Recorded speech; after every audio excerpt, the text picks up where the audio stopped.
Okay, ladies and gentlemen, we're going to start right at 5:30. So we have 2 minutes, according to my watch, which is the official time. And we'll get started right on time because one of the things that I'm a little bit nutty about is respecting people's schedules and time and like that. So as a word of introduction, my name's Martin Handler. I'm one of the consultants with the search firm that's assisting the Board of School Committee in conducting the search. So a little bit about what we're doing tonight. Hopefully everybody can stay for all three candidates. They will be presented at 5:30, 6:30, and 7:30. And the way this is going to work, we've asked the candidates to spend about 10 to 15 minutes talking about their background, why they'd like to be superintendent, what some of their goals would be, and like that. At the conclusion of that, we're going to open the floor for questions. The questions cannot be of a personal nature. Nothing about religion, family, sexual orientation, all of those things off limit by law. What you can ask is anything related to the school operation, what the candidate plans to do here at Manchester, and like that. But please keep it civil. If I feel that there's badgering, then I'll cut you off. I will be the moderator. So I will call on people. I'll try to be fair and get to everybody or as many people as we can who have a question. At the conclusion of that, we're going to leave about 3 or 4 minutes. I'm going to hand out index cards, a different color for each candidate. And I'm going to ask folks to write one word on the index card, either yes or no, as to whether or not you believe the candidate is, you can support the person as the new superintendent. We're not going to rank them. We're not going to put comments on the cards. And the reason for that is the selection of the school superintendent is the responsibility of the Board of School Committee. They are taking your input at this level and have taken input in the community forums that we did earlier in the year. So again, this is not a selection situation, but we want to know if the person presented is acceptable to you as the next superintendent. Anybody have any questions about the ground rules?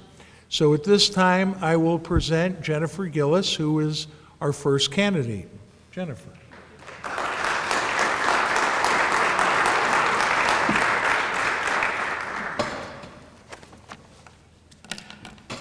So good evening. As introduced, I am Jennifer Gillis. I am a very proud member of the Manchester School District.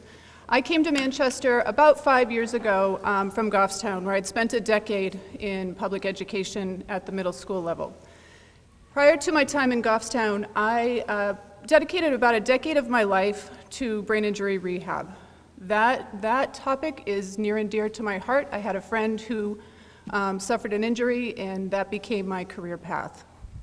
Fast forward a little bit in my career time, I understood that I wanted to make an impact in a different way. I understood that education needed to be a part of some of the clients that I worked with, making better choices and having ultimate better outcomes in their life. I switched to the field of education because I come from a family of educators. I have a dad who's been a very long time high school principal, and I had a mom who was an elementary teacher. Both of my parents instilled the values of education. Both of them drilled hard and long on you take advantage of your education and you do the best you can by the kids you have access to. When I came to Southside following my time in Goffstown, It was a little bit different. I walked into a school that had had a lot of turnover. They had had a number of principals come through prior to my time walking in that building. I remember a day standing with the two assistant principals that I met when I walked into the school and thinking, we got a lot of work ahead. We've got a heck of a hill to climb. And then our work started. And here's how we went about it. We listened. We listened long, we listened hard, we listened for feelings, we listened for meaning, and we listened for all of those paths that we could start to explore to make our school better. When I said I'm a proud member of the Manchester School District, I'm very proud. I'm proud of the students. We see them achieve despite roadblocks that sit in their way. We see them achieve despite being nervous. We see them push. We see our staff go above and beyond. I watch staff members go out and buy personal supplies on their own time. I know the dedication that they bring to our classrooms. I understand that commitment that they make to our schools, to our kids. We have amazing teams in this city. We have leadership teams that are unstoppable.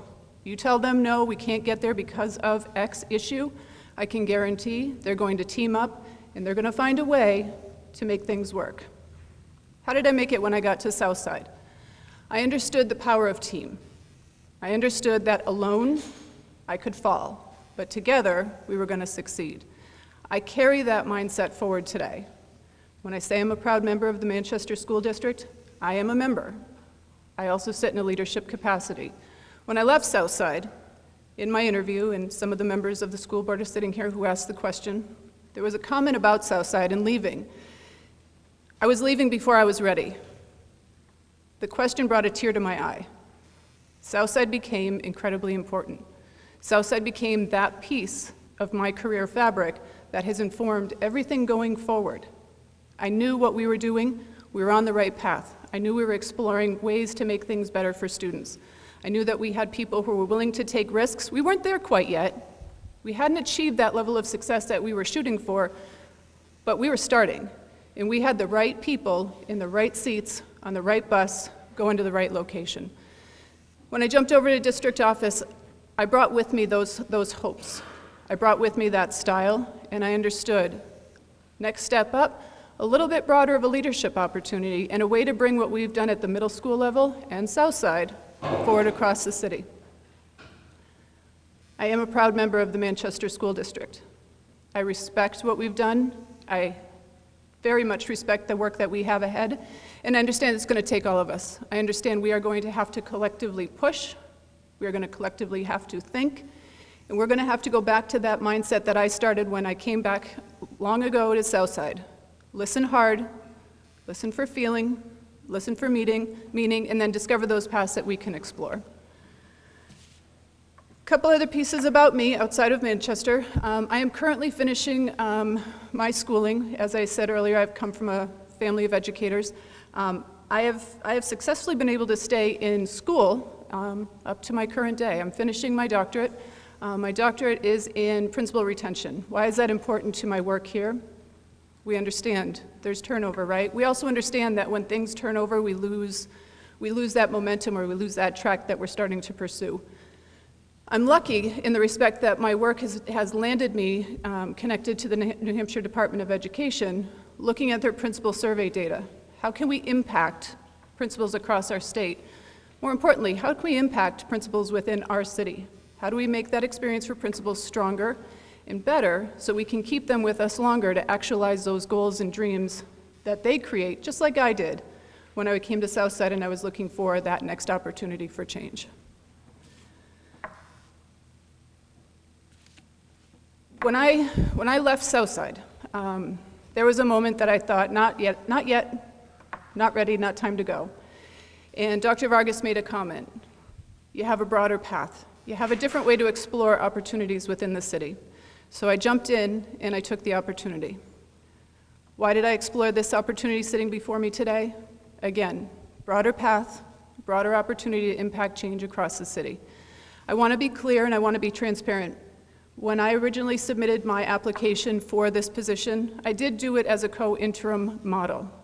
Ms. Allen and I talked long and hard about the work we had been doing in the district, And we were incredibly committed to continuing that work forward.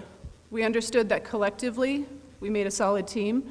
We understood that collectively, we had the parts that made a really strong whole as we were going to go forward. Fast forward. The search committee let me know that I needed to keep moving forward as an independent candidate. And I had to think long and hard about what did that mean to me? What did that mean to my family? What did that mean to our district? And here's why I agreed to keep going. Here's why I thought, yep, they need to know me as a person. And I needed to know the experience of this process as an individual.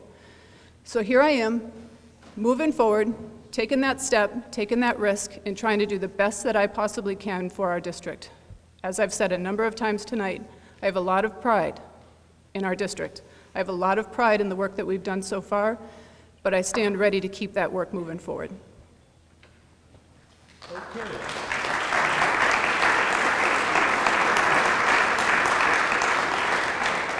So again, for the latecomers, I'll call on people.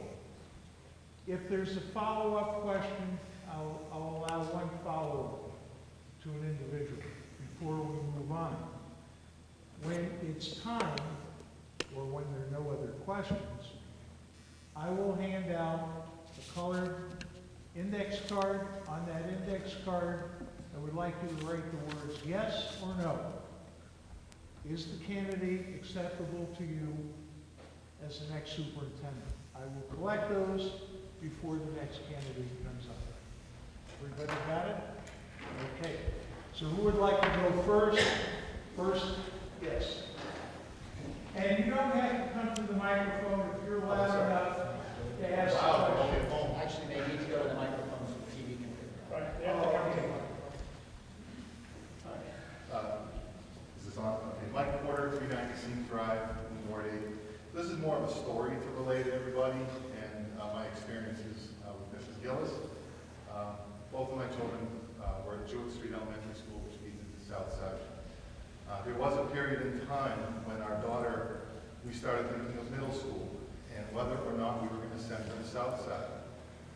And we had a lot of major concerns.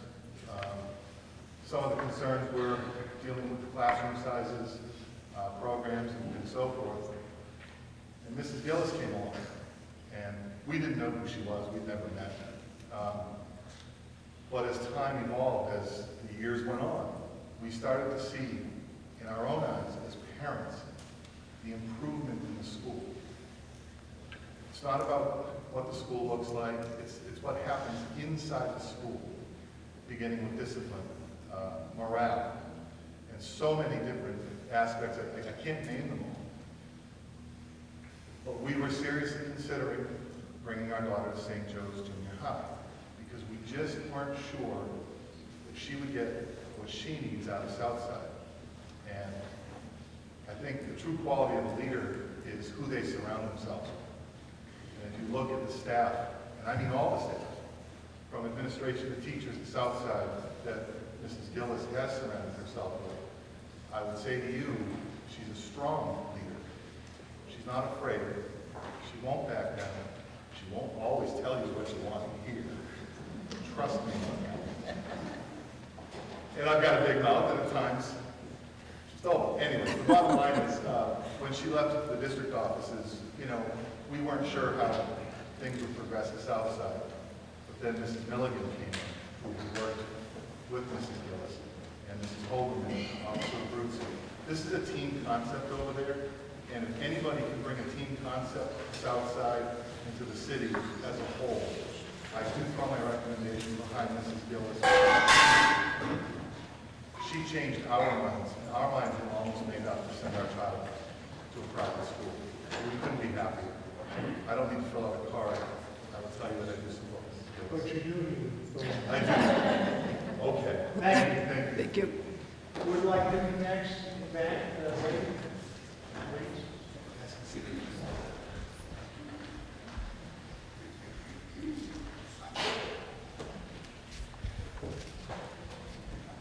Good evening, Mrs. Gillis. When you arrived at Southside, scores were not great. In 2015, we switched to the smart balance testing, and that year, 75% of your students were not proficient in reading and writing or ELA, and 76 are not proficient in math. The latest test scores at Southside, 74% of those students are not proficient in reading, and 88 are not proficient in math. Why should I trust you to lead this district forward and improve the only thing that matters on the internet and in real estate? Those test scores. How are you going to make a difference? Thank you.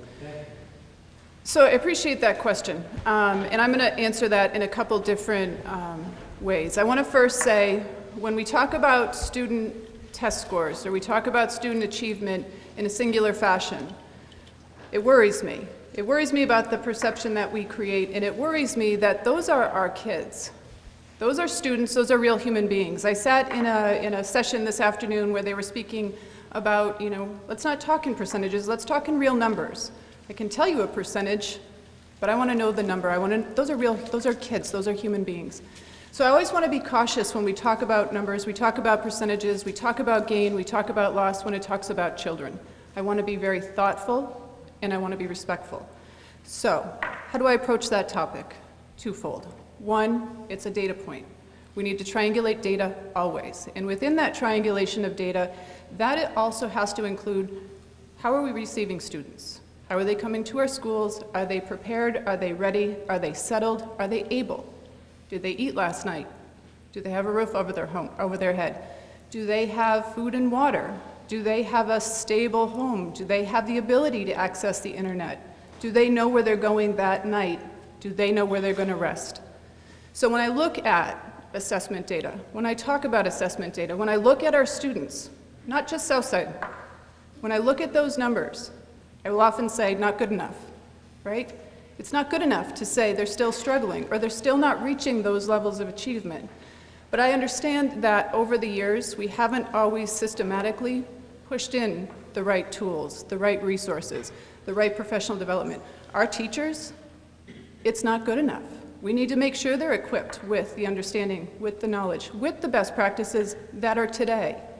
If I sold you a car 20 years ago, and I told you all the bells and whistles it had 20 years ago, I would venture to say you don't want me to sell you the same car today with those same bells and whistles when you can buy the car next to it that's got all the security upgrades and all the airbags and everything else to get you to your location safely.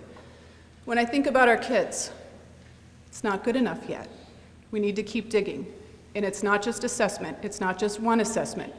Triangulate that data, add the human into the middle to that equation, but we also need to be looking at curriculum. We need to be looking at instruction, and then we need to use that assessment data to drive back so we understand, how do we best inform? How do we best instruct, and what do we need to do better?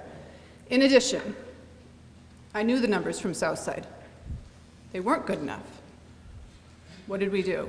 We built a team. When I talked about listening and learning when I first got to the building, we built teams. One of them was an RTI model team, and we worked tirelessly to bring that model forward, despite sometimes pushback, despite worries about that model being right for our school at that time. We pushed because we understood it wasn't good enough yet, and we needed to be looking at Tier 1. What were we doing for all of our students? What were we doing at Tier 2? How were we helping those students who were kind of sitting in that middle that needed that push? And what were we doing for our Tier 3 kids who needed the most resources or the most support? So assessment data is assessment data, but it's a whole kid, and it's a whole community. I can't send kids home and expect parents to be helping with homework if we're not showing them, if we're not giving them the resources or tools to understand, how do I help with math? How do I help with writing? How do I help them through their social studies or their science? Things have changed. Go back to that car of 20 years ago. Many of us are parents in this room. We learned maybe just a little bit different. We need to equip our parents and our families with that same information so that they are there ready to help their students succeed. Okay, we'll come over here. Yes, ma'am. My name is Carmen Burgess. I live in Ward 3. I'm a retired teacher for 44 years. I have a nephew who is attending Highland Bus Walk School. The staff and administration have been wonderful. My concern is the parents. My nephew has an IEP, and the parents that they have not been trained to do the job. I'm online checking the human resources quite a bit, and tonight I went on, and you have 117 job openings. The paras, you had 37 paras listed, and some of the postings have been reposted, meaning the date has been changed, because I know these paras have been advertised positions since last year. What, and you have worked in Manchester, you know the tax cap and all of that. How are we going to entice people to come in and work with special ed, especially when their IEP, their individual education plan, states that they should have a parent that knows how to work with them? Thank you. Sure, so I think you've just asked me two questions. I think you've asked me about training for our paraprofessionals and also how do we recruit and retain high-quality paraprofessionals. So Ms. Matthews is in the audience here tonight, so I am going to take a quick moment to just commend them. They've gone through some, it's been a year for them, and they have consistently stepped up to the plate and looked for ways to continue to improve. Ms. Matthews is tireless in her pursuit of training, of resources, of giving her students what they need to succeed in her school, and we work together. I think one of the powers of Manchester is you have a pretty amazing leadership team at the building level. It's not just one human. The district I came from, there was one human at each level, and that limits your ability to kind of collaborate and figure out other ways to problem solve. Sue and her colleagues are able to problem solve, look at ways to come to a different solution, and then go about their work. Training. We need to be very systematic, we need to be deliberate. And one of my bigger core values as far as professional development goes, it can't be a one and done. You can't bring people into the table and say, here's your professional development, and then off they go and we don't touch it again for another year, 2 years, 3 years. We need to have a consistent cycle of professional development that impacts our staff. As far as recruiting, we sit in a very wonderful spot within the state. We've got colleges, universities, and all kinds of resources sitting around us. We need to continue to explore those networks and those resources so that we can continue to broaden our paraprofessional pool as well as our substitute teacher pool. There's not going to be one answer that gets us through that hurdle. I think collectively we're going to have to keep talking, problem solving, exploring, trying, and if we fail, why did that plan or that system fail? Go back and try again and tweak the plans. Okay, we're going to go to the middle again. That gentleman is.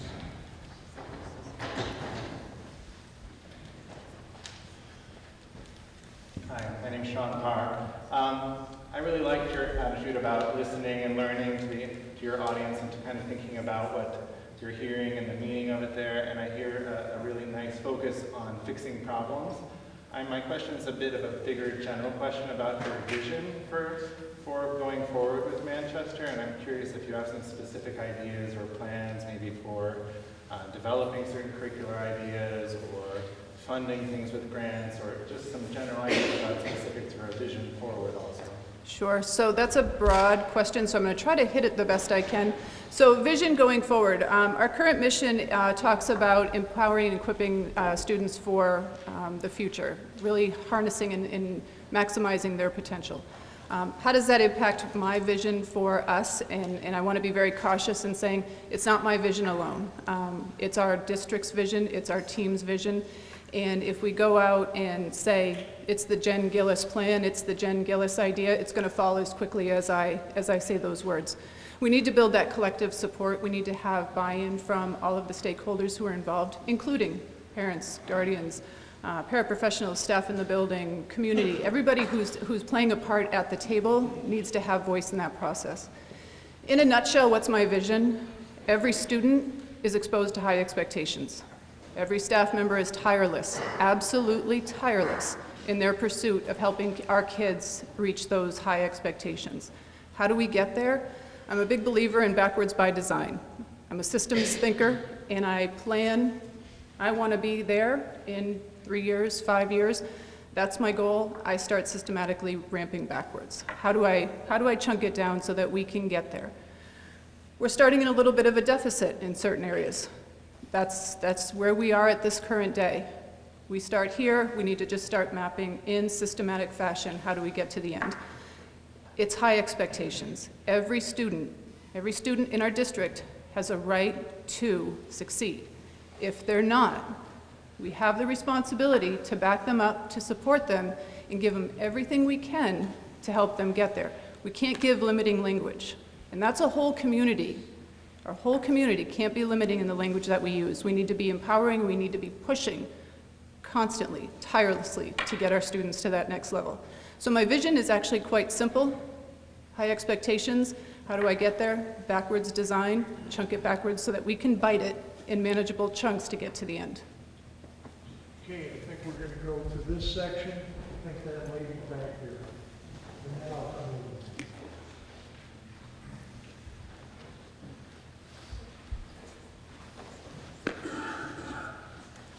Elizabeth Moreau, a mother of two, like Ward 6. I want to know what your first plan of action would be, what your first initiative, what your first program, or first what you think you need to get the ball running and run forward and be successful in this position. I know as superintendent you're going to have district general duties, but what is one goal that you have for yourself that you would like to implement and get support for? Thank you. My first goal starts elementary. We need to shore up the systems. We need to understand how do we equip and empower at the elementary level, and then we need to have those vertical conversations. Pre-K, K, 1, 2, 3, 4, 5, roll to middle, 6, 7, 8, roll to high, 8, 9, 10, 11, 12. We need to be having that vertical conversation to understand how do we equip, how do we get our kids at that lower level ready to go? How are they going into middle school with their numeracy, their literacy intact, so that they're ready to take on those challenges of the middle school level? And then how are we talking, again, backwards by design, if I want students taking high-level math in the high school, what do I need to do at elementary, roll back to middle school to get them ready to go? So my focus would be looking at the elementary and middle school, making sure we've got those vertical conversations, making sure we're very data-driven in how we're going about attacking that problem. But I really feel strongly we need to go right back down to the very lowest level that we can get to, shore it up so that we can start to take those steady steps forward. If you're a parent who's in an older grade and you hear that, your worry is, she's not going to be thinking about my student because they're older. It's okay because we need to have that vertical conversation so the hooks through those discussions will impact at the higher grades too, but we need to take a real hard look at what are we doing elementary and how are we systematically stepping our students forward. The other thing I would add to that is we need to be looking at the systems we have in our district. We are, we've been knocked for it in the curriculum audit, 22 silos. I think there's groups within the city who do a really nice job of coming together, collaborating, and working. However, we can all learn from each other. We can all be better for the next guy's input, the next guy's feedback, the next guy's experience. We need to systemize within the district so that we break down the walls of those 22 silos, and we're really working as one district. We're really pushing the learning for all of our students. That gentleman right there. Right, yeah.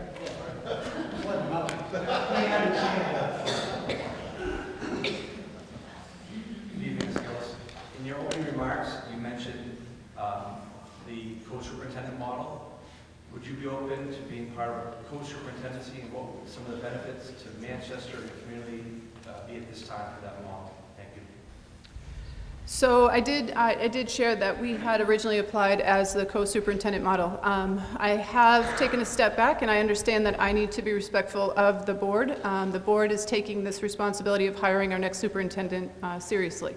I need to be respectful and thoughtful of their input, so I've continued to move through the process to keep learning, to understand what is in the best interest. And I'll be totally honest, this process alone has shed light. As I listen and as I reflect on the steps that I've taken in the last couple weeks, I've learned already. The co-superintendent model is an option. It has benefit. Amy and I came to the district. We are newer to our roles, and so when we work together, we work as a partnership. We work as a team. I've been doing research on the co-superintendent model, taking a look at how other districts in our state and across the nation have implemented that model, and there's a couple clarifying factors. You take two parts, you make them one, but you need to have systems, you need to have clarity as you move it forward. I understand that, it makes perfect sense. The co-superintendent model has benefit for us. It has two humans working collectively for the best interest of our district. I will also say, two humans are already working collectively, tirelessly for our district. We are relentless in the pursuit of doing better. We are pushing hard to keep moving the needle forward, and we're invested. The hours we're putting in, the time, the dedication. I came to the play this weekend at Memorial, and I sat just about where Mr. LaHoo is sitting, and I watched the students performing, and all I kept thinking is, my gosh, look at them go. This is it, right? One human can't get to all of that stuff. That co-superintendent model gives us more coverage, gives us more opportunity to be accessing our community. So co-superintendent model, absolutely on the table in my mind, absolutely. Okay, anybody in this neighborhood? Sir? Yes.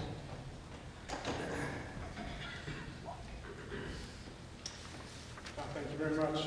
Just as a question, sort of more management standpoint, so your role is going to be very much leadership. And it's always, I would say, easy to lead when everything's going well, everybody's doing well. So maybe I could ask sort of a multifactorial question. So if you could look back in your education career and maybe give an example of what I would classify as a significant mistake that you feel that you've made, what was it? What was the outcome of that mistake that you made? And then how did you learn from that mistake? So I've had an interesting career in that I started in the brain injury world. I moved forward into education. My initial mistake was I didn't really put into the best path to equip myself to be ready for that position. I left a career in brain injury rehab, jumped into education, and kind of just jumped. If I could have taken a little bit more time to think about what I was doing and maybe problem solved a little bit differently, I think I would have equipped myself earlier in my career to be better positioned for some of the situations I found myself in at Mountain View. What do I mean by that? I was in my role for a short bit of time and then asked to apply to become an assistant principal.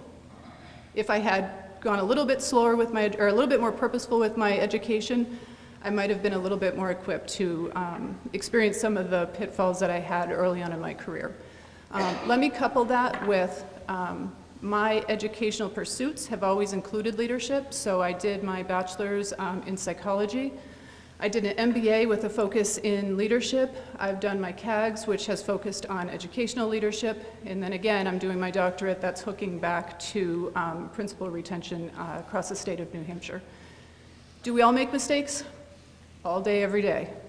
Do we move at a fast pace? We do. Here's what I believe: when you make an error, you make a mistake. Learn from it.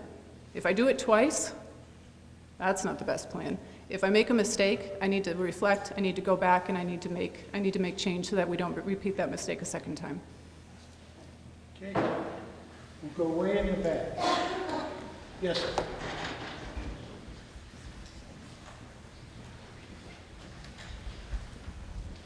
Good evening, Gary Cronin, Board 6. You certainly have a distinguished career as a teacher and perhaps even an administrator, but you're really lacking the experience of the superintendent level, as you just mentioned. What I've read, what I've heard, I haven't heard or read that skill, that special thing that you can bring forward to this district that really overrides the lack of experience as a superintendent. So can you tell me what that is that you can bring to the district and how you would use that to work with the mayor and not against the mayor to move the district forward? Sure, sure. I think my ability to go into an environment, assess, understand, and then figure out how we're going to track forward to a positive outcome is definitely one of my strengths. Over my career, I have been put into situations where you kind of take that step back and think, oh boy, where do I start? How do I get moving? Mr. Porter mentioned Southside. We started there with a very clear public perception issue. We have some of those same concerns hitting us right now as a district. When I answered the question earlier about assessment, I'm incredibly protective of how do we message our district? How do we move it forward? How do we protect our kids? And how do we get our district's perception better in our community? Do I have years upon years sitting in a superintendency role? I don't yet. What I do have is a tireless pursuit to hear, to understand, and to figure out where do I go, how do we make this work, how do I make the connections fit so that we can keep moving forward. Everybody starts somewhere. Everybody has to start in a new position, a new title, a new role, a new level, somewhere. Here's some of the strengths I bring to that somewhere being Manchester. Our principal group. We are incredibly fortunate since Ms. Allen and I took over as the interim superintendents to have their support, to have their backing. The executive team at the district level to have their support, to have their backing. Parents, many have reached out to say, hey, how do I help? Where do I pitch in? What can I do? How do we keep this moving forward? So what do I bring to this role? What do I bring to this district? I bring that pursuit. I bring that, let's work together, let's keep it moving, let's use that collective power to push us forward. When I got to Manchester, you didn't feel that. And here's one of the comments that I got when I first got here. Jen, keep your head down, your school off the radar, and you just might succeed. That, to me, can't be our way. That can't be how we move a district forward. Everybody's heads need to be up. We need to put our concerns, our issues, our opportunities right there on that radar, and we need to attack them, and we need to attack them hard. What do I have that's different than previous candidates? I've got support. I've got that network within the city. Together, we're going to move far. We're going to move far. If I went about this thinking it's got to be my brain, all of my stuff, like I said earlier, it's going to fall as quickly as I start. My ability to teamwork, my ability to build around a team is one of my strengths. Okay. That gentleman right there, yes.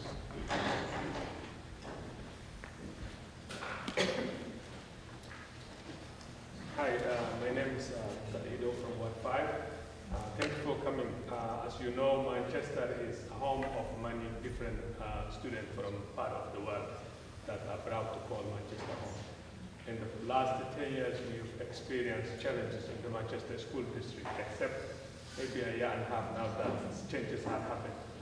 The City Hall and Dr. Fag is recognizing the reality that existed in the Manchester School District. Some of those kids actually have parents that don't have formal education from their home country. Given that you are involved in school district and we still face those challenges, what difference will you bring to the table as superintendent for us to be assured that we will not be facing the same challenges we faced as people of that country? So I've been incredibly fortunate. Our district is incredibly fortunate right now. We have Manchester Proud working with us, and we also have 5 major grant initiatives that we are working to collectively braid together to maximize impact for our city. The main theme within that grant work is equity. How are we providing for all students? How are those expectations high? How are we pushing forward to achieve for all? We did a Funders Summit today where we collected everybody from all of those grant opportunities, and we really pushed the conversation to, if we have 5 different people working, we're working in 5 parallel lines. Let's merge them all together. Let's start to use all of that human capital at once to really push us over that next bump that we can achieve. How's it going to be different? We need to keep moving with all of the work that we've embarked on in the last year, and we need to stay really committed to the action plans, the goals that we're setting. Because as I said earlier when I talked about assessment, it's not just in the school. We need to be pushing it out into the community. We need to be equipping our parents, our families, our guardians with as much information as we're giving our staff and our students, because we need to have that whole community drive it forward. A wise gentleman I know once said to me, it starts in our schools. And I agree, it does start in our schools, but it also starts in our homes. And we need to have our homes and our schools talking so that collectively we're moving it forward. We have a commitment to raising that bar. We have a commitment to increasing equity across the city. We have a commitment to really looking at our data and understanding what that's telling us. And as I said when I was at Southside, it's not good enough yet. We need to push. We need to be thinking, we need to be strategizing. When I said we're fortunate, we're incredibly fortunate. We've got a lot of community supports here. We've got some sitting in the room this evening who are helping tirelessly to try to help us move that needle forward. Is it going to happen overnight? As much as I wish we could make those changes overnight, it's going to take us being really methodical, really purposeful, and goal-oriented so that we can move ourselves closer to that goal line. Let's go right there, the young lady in red.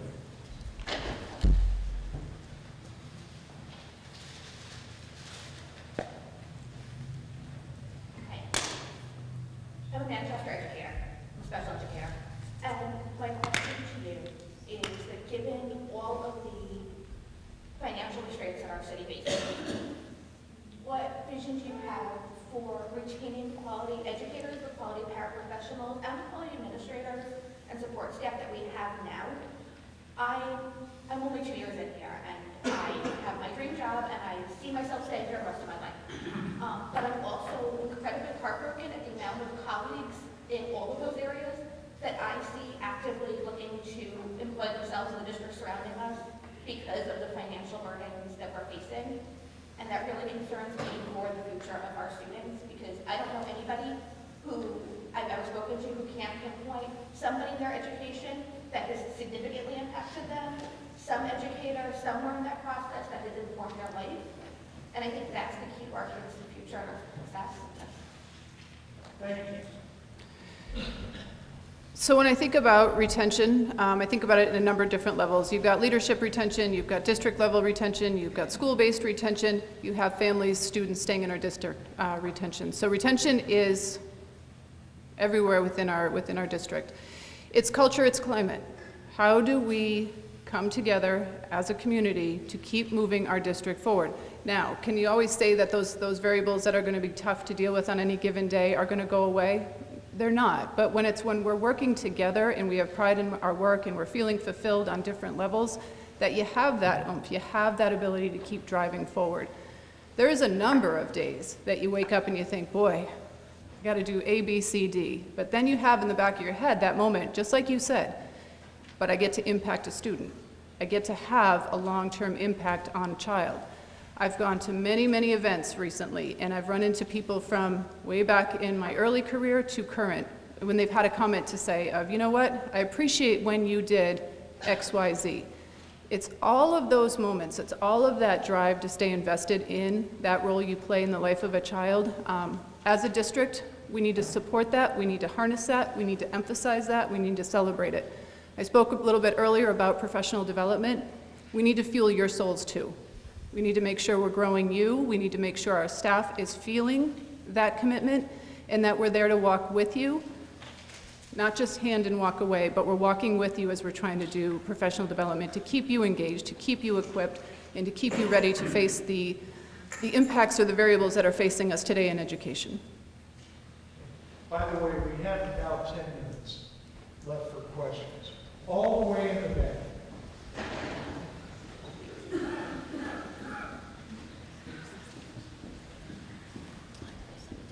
Thank you. If I could, I'd like to ask this as a two-part question. The first one's really easy. Do you consider Dr. Vargas' tenure as a success? If it's yes, then I have a follow-up. If it's no, I have a super follow-up. So Dr. Vargas was a key reason why I'm sitting in district office. So I'd have to say it was a success for me because it gave me greater access within our district. So how do you measure it as a success for the district, for students in the district, given that the school board was pleased to, and the city was pleased to offer him an extension? He rejected that, and not only that, he left early. So how do we reconcile that he was tasked with certain things, and from a parent perspective, appears to have given up? So I can't speak on behalf of Dr. Vargas. What I can speak about is, I wouldn't say he gave up. I would say he built succession planning through his mindset and how he attacked Manchester. He really did bring in people to the district office that could carry forward the work that he was starting. In addition, he opened up some chapters and he opened up conversations that we needed to have. We needed to be talking about equity. We needed to be talking about systems. We needed to be talking about governance. We needed to be having the discussion that we're not there yet, but we have the right people who are trying to engage and move us forward. Do I think his time here was a success? If we're going to measure it in time or we're going to measure it by the time he left, that's not the variable I would choose to pick. Was it a success in that it started conversations? Yes. Was it a success that he brought a decent team to district office? Absolutely. Was it a success? At times he agitated discussion? Yeah, because you know what? For change to happen, sometimes we do have to agitate. Mr. Porter, who left, would be a perfect example. Sometimes we have to spin a little bit, and we got to get those conversations started so that we can affect change long term. So can I say it's a success or a failure based on a time? That's a variable that's just not a good measure of success in that respect. Gentlemen, you're ready.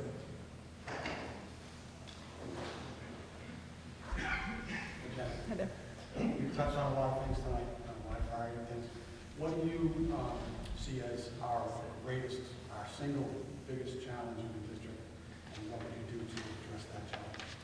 Thank you. Quite simply, right now it's systems, and off of systems, I can connect everything else to it. Without systems, we're all moving in different directions. Without systems, there's not clarity. Without systems, there's not consistency. Without systems, there's not forward planning. Without systems, there's not reflection. We are system poor right now. We've run with that 22 silo method, and while great things are happening in our schools, we need to systemize. Said it a few times tonight. We will be stronger as a group than we are singular. Without those systems, we're going to keep spinning. So systems will impact every single domain that we're going to hit within our district, from curriculum instruction to finance to culture, climate to school safety. You name it, we can put in the systems and the structure so that collectively we're moving forward in a cohesive manner. Not every building's doing their own plan. Someone who has a question. Go ahead.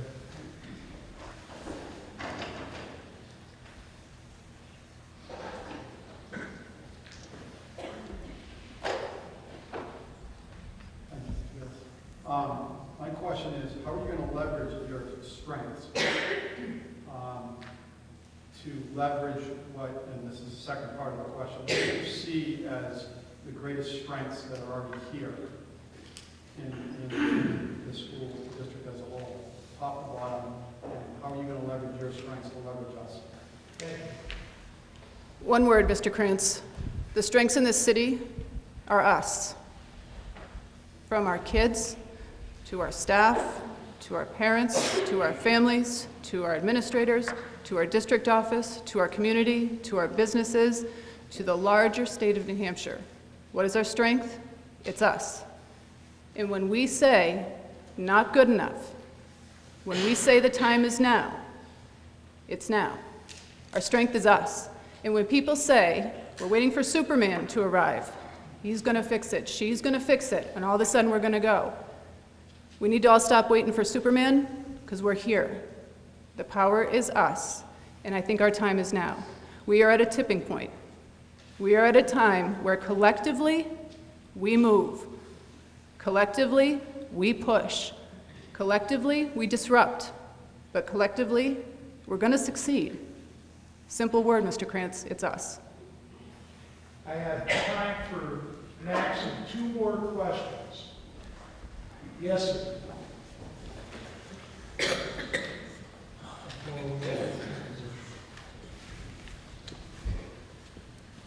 I have a 2-part question. I think they're both connected, though. We're hearing a lot about the significant lack of trust in the community and the district from all the various constituencies.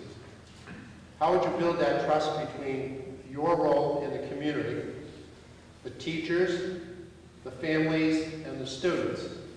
And the other part that I believe is connected is the governance malfunction and the lack of cooperative, respectful dialogue to address the very critical needs of the school district. And that, I would specifically like how you're going to bring your skills to get the governing body to act in a very respectful, coordinated, and really effective manner to address the issues facing the school district. Sure, so I'm going to talk, I think I'm going to address some kind of intertwined. So trust, it's transparency, it's being there, it's hearing, it's following through on what we say we're going to do. Dr. Vargas did a nice job with our budget when he would come in and propose we need additional funds allocated to the district. We did what we said we were going to do. We held to it. We've got to build that trust. I've heard it a number of times. Once bitten, twice shy, right? We can't bite people. We need to be honest. We need to be transparent. And we need to be focused on our kids. We need to be thinking about our students. When it becomes, I said it a little bit earlier, when it becomes a Jen Gillis idea or a Jen Gillis initiative, that's where things start to go sideways. We're working for the best interest of students. We're working for the best interest of our collective district. How do we work with the Board of School Committee? How do we work with the BMA? How do we work within the city to improve governance? How do we make those changes? I'll go back to what I said earlier. Professional development can't be done in a vacuum. It can't be a one and done and we're gone. We did a book study with the author for the school board governance. That had some positive traction, but we walked away from it. We need to stay consistent, and we need to do some building within the structures within our city to have discussion. Can't be personal. These aren't personal attacks. We're not here to get each other. We're here to roll forward. And when I say I've got pride in the city, it's that pride in the city that lets me take those risks and lets me be honest, lets me be humble, lets me give my best effort for the work that we're doing.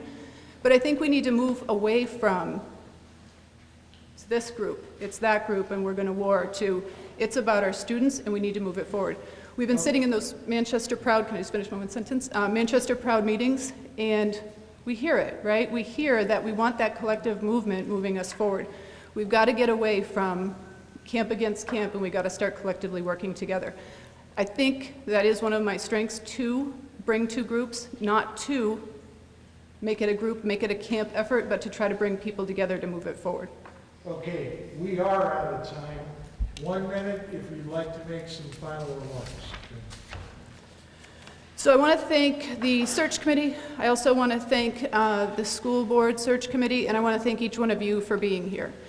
I want to thank those of you over the last bit of time who have offered input, who have given me questions, who have made me think, who have made me struggle, who have made me really dig deep to determine, is this the right step for me right now? What do I bring to our district? How do I help move us forward? I am appreciative of the groups within the city who have been supportive up to this date, and I can guarantee they're going to keep pushing us forward. I want to close by saying, I'm going to capitalize back on Mr. Krantz's question. We need to stop waiting. We need to stop thinking. We need to start moving. We know our data. We know some of the paths that we can start to explore. We got to get going. We don't have kids repeating first grade for the rest of their life. They're first graders once. We need to take full advantage and move our students forward. We need to support our staff. We need to build community, and we need to go back to Pride in Manchester. It's here. When I said earlier to Mr. Krantz, it's about us, it's time. Thank you very much.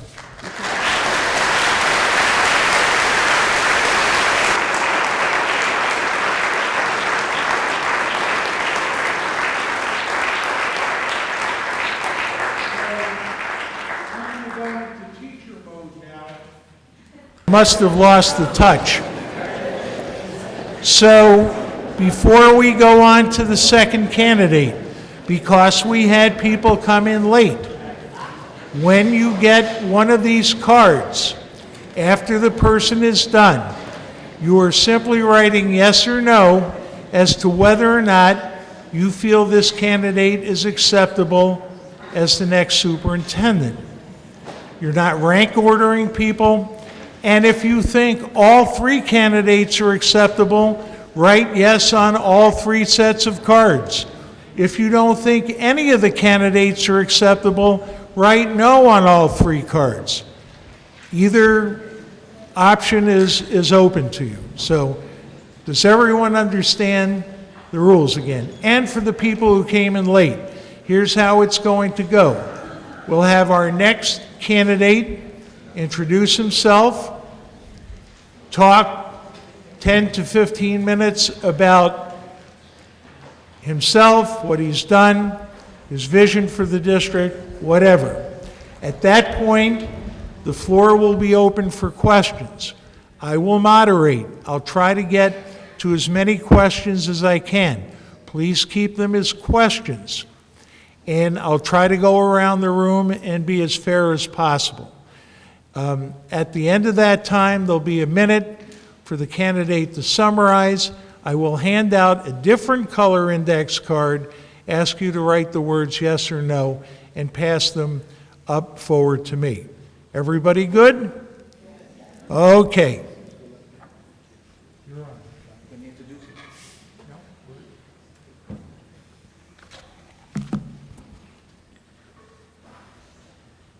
Hi, my name is John Goldhart. It's an honor to be here tonight.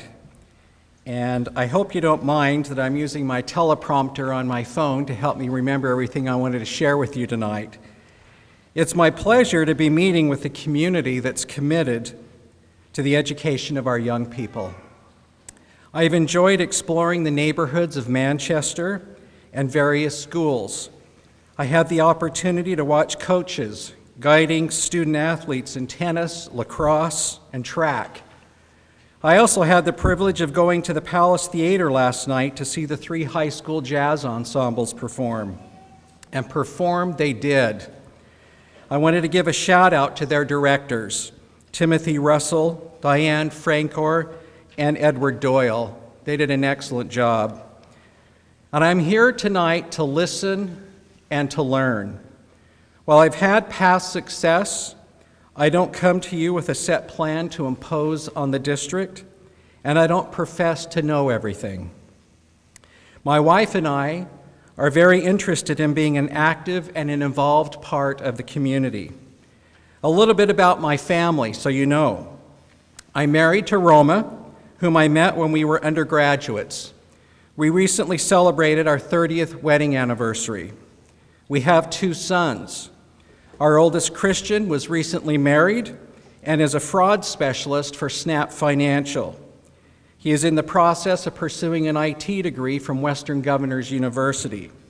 Our youngest, McKay, is a high school senior and will be graduating at the end of the month. He's been accepted and received a deferment to Utah State University and plans to pursue a degree in aviation. He will spend the next 2 years as a volunteer for our faith in Montana.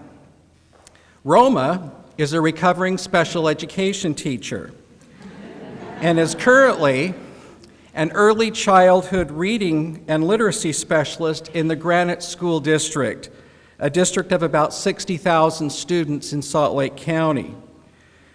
However, for 15 years, she took time away from education to have the hardest job she's ever loved, full-time mom. During that time, she was a volunteer in our son's schools, running reading groups, and served as a PTA president at 3 different schools, and was also a council president. She also worked as an adjunct professor teaching introduction courses to special education. In regards to our sons, their experiences in school have had a direct impact on me, not only as a father, but also as a school and a district leader. My oldest son has several exceptionalities. He has ADHD, dysgraphia, which is a symptom of your hands not being able to write what your head is telling you to write, has a high IQ, and would be identified as gifted and talented, and is also on the autism spectrum. This combination meant that he was different from his classmates, and many times he had difficulties socially and was taunted and bullied. And although my wife and I are both educators, and I personally knew the teachers and administrators, we still had to fight many times for accommodations and to address the bullying and the taunting. This made me think and also worry. I knew these people, and I know the policies and procedures for accommodations, yet I still had to fight for them. And it made me think, what about the parents who don't know the system and have children who need support? McKay had apraxia of speech, meaning he understood receptive language and had the cognitive ability for expressive language, but he couldn't get the words out.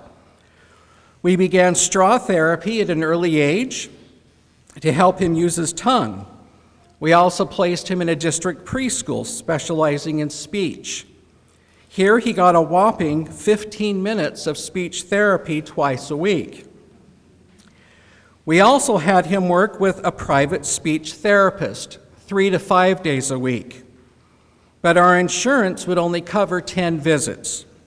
So after many visits, we had to pay the rest of that ourselves. In addition, with a special education mother, he had speech practice at home whether he wanted it or not. And we found out later from a friend that the preschool principal was extremely nervous and worried when we had our IEP and made sure everything was in place because she knew we knew the system so well. McKay's speech is really good now. However, what about the parents who don't know the system, can't afford private speech therapy, or have a special education trained mother at home? My sons taught me that all parents need to be acknowledged, listened to, and we have to provide children with equitable services to help them to be successful. Parents all wish the best for their children. Parents have dreams for their children. And when those dreams are interrupted by finding out that a child has a disability, it is hard. And some don't know where to turn. Parents are sending us the best they have, and we must respect that. Also, different is not less. My education and experiences have all focused on my goal of leading a district like Manchester as superintendent. I have taken on progressively larger and more complex assignments in preparation for this day. I am an educator, high school teacher, middle school assistant principal, high school assistant principal, and high school principal. I am unique that I also spent some time in higher education as a director and designer of a secondary education program and a visiting professor of teacher education, where I help prepare future teachers. I earned my doctorate in educational leadership from UNLV. I earned my administrative license and my master's of public administration with an emphasis in local government administration and public human resource management from the University of Utah. My bachelor's is in interpersonal communication and reading education from Southern Utah University. I'm currently the Executive Director and Chief of School Leadership and Performance for the Salt Lake City School District, a 24,000 student majority minority school district, and ultimately am responsible for 80 principals, school improvement, career and technical education, turnaround schools, athletics, Title I, and am a member of the Superintendent's Cabinet. And of course, my favorite, and other duties as assigned. This position has allowed me to develop hands-on skills in leading a school district. Roma and I are committed to be part of the Manchester community. I am committed to spend an absolute minimum of 5 years as superintendent, but would actually prefer 10 years as superintendent. The research is clear that long-term leadership, especially in urban districts, has an impact on positive learning outcomes for students. We don't plan on renting in Manchester. We will purchase a home and invest ourselves in the community. Educational researcher Dr. Lisa Delpit said, "We don't see with our eyes or hear with our ears. Instead, we see and hear with our beliefs and our values." As one who grew up in poverty and as a first-generation college graduate myself, I know firsthand that education is the door that opens opportunities. And I see education through the following deep-held beliefs, and I feel it's important you know what they are. 1, people are able, responsible, and capable and should be treated accordingly. 2, I repeat again, different is not less. 3, every student deserves to enter school each day with a clean slate and should not be judged by who they were or what they did yesterday, but what they are trying to be today. 4, leadership is an action and not a position. 4, never lower the bar, lower the barriers instead. 6, green things grow and ripe things rot. Our learning and personal growth are never finished. Growth and improvement are continual. We're at our best when we're growing or helping others grow. We're at our very best when we're doing both. 7, the student is the most important person. The student isn't an interruption of our work.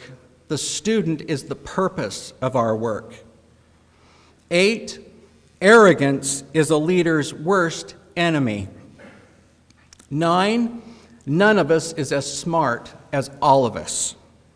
And 10, it's not who is right, it's what is right. My central core educational values are: I believe that the work of public education must be done in collaboration with families and community. That means going out of our way to listen to and learn from students, parents, caregivers, and the community at large. It means making schools welcoming for all families. It means actively seeking out the unique knowledge that they have about their children. And it means working hand in hand with elected officials at all levels to ensure that schools have the resources and the policies necessary to meet their students' needs. I believe that all children, and I do mean all, have the inherent capacity for greatness. I see it as our collective responsibility to do everything we can to help them develop the skills, self-confidence, and passion necessary to pursue their dreams, whatever they may be. Indeed, we have a particular responsibility to achieve this for children who face the greatest challenges in their lives. Public education must be about more than just good instruction. It must be about creating a more equitable society. And do whatever is necessary to ensure that all children achieve at the highest levels. And I believe that we, the adults responsible for our young people, must strive for excellence in everything that we do.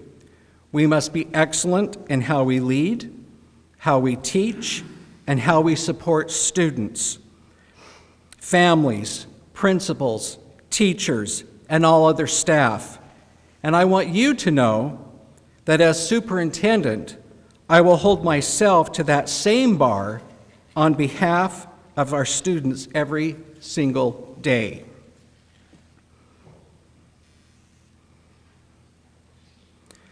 Some, especially teachers and leaders, may ask, what is this guy's approach to leadership? Here's the answer, a few short quips. An aligned system is a primary component of a superintendent's work. I define an aligned system in that the district vision, mission, strategic plan, board of school committee goals, policies and procedures, and budgets are aligned. When central office leaders and school leaders share a common framework, guiding principles, mission, goals, and values, they are enabled to work together to help more students from all groups achieve at higher levels. Highly effective Tier 1 instruction is a priority. While content knowledge of a teacher is essential, it is instruction that increases learning. I would even add that you can't Tier 2 or Tier 3 your way out of a Tier 1 problem. The best superintendents are leaders of leaders. I believe what Tom Peters said. Leaders don't create more followers, they create more leaders. Too many times, policies and procedures are developed and designed based upon how they affect the poorest or worst individuals. This approach is not effective and hurts morale. Instead, policies and procedures should be based upon how they affect the very best employees. It is also essential to look at the good and positive in others. Teachers in particular need positive regard from others as well as from themselves. Only those with atypical personalities could over time retain positive mindsets and attitudes in an atmosphere of negativity. And finally, focus on the essential question. What are the conditions Manchester School District Central Office can create or eliminate that makes it possible for principals to be more effective in leading school improvement?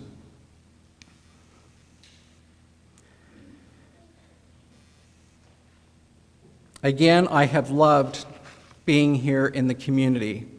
It's beautiful. I love the trees. I love the atmosphere. I've enjoyed the people. And I look forward to our discussion tonight and welcome your questions. Thank you.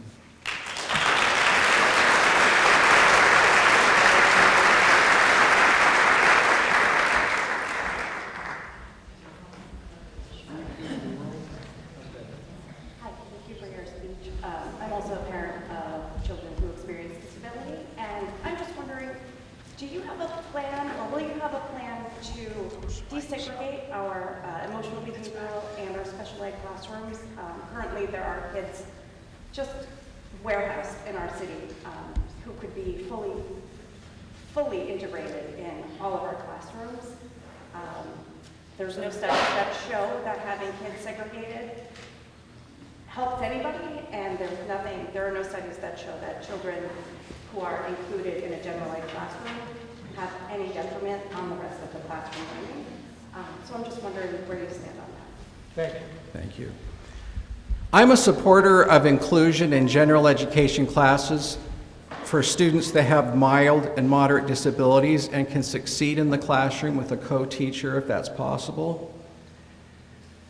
Since I'm married to a special educator, she has also worked with some severely behavior disabled students and emotionally disturbed students who have really difficult times making choices, getting along with people, and actually committing violent acts in the classroom. So I would want to be very careful in regards to which students would be mainstreamed if it's not in the best interest of the student or the other students that are in the other classes. The best models that I've seen throughout my career are where we have some of our more severe emotionally disturbed students working with a teacher as well as with somebody from a mental health agency and a behavior specialist helping build that whole child's capacity to learn those skills and to eventually be able to work back out into a regular classroom. I'd have to see what the severity is of those that are currently in that system. But I also want to make sure that all of our students in every classroom are also safe and that our teachers are able to teach effectively with the students that are in their classrooms. But I do support our kids in special ed, absolutely. Hope that helps.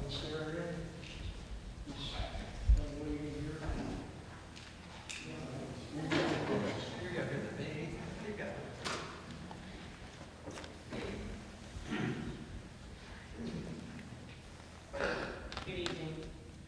I am wondering, how do you deal with conflict? When you are told no, and you will be told no, how do you deal with that? Thank you. Well, it sounds like the last 30 years of my life. How I deal with conflict is first I have to stop and think about the situation before I go forward. The worst thing a leader can do is make a haphazard decision on the moment based on emotion. So I have to be in a thinking state before I would go forward to make an appropriate decision. Then I also have to look at the why is it no? And I'm one that'll ask the question, why no? And if there's a way that we can work to get the no changed, I will. I was notorious as a principal, especially when I was a high school principal, when I was told no, that I just had to get the information to know why was the no, and provide my alternative saying why I thought this might be better for students. And then when we came together, we could work things out. And I do the same now with the principals I work with. So that's what I'd want to find out. Okay, right there.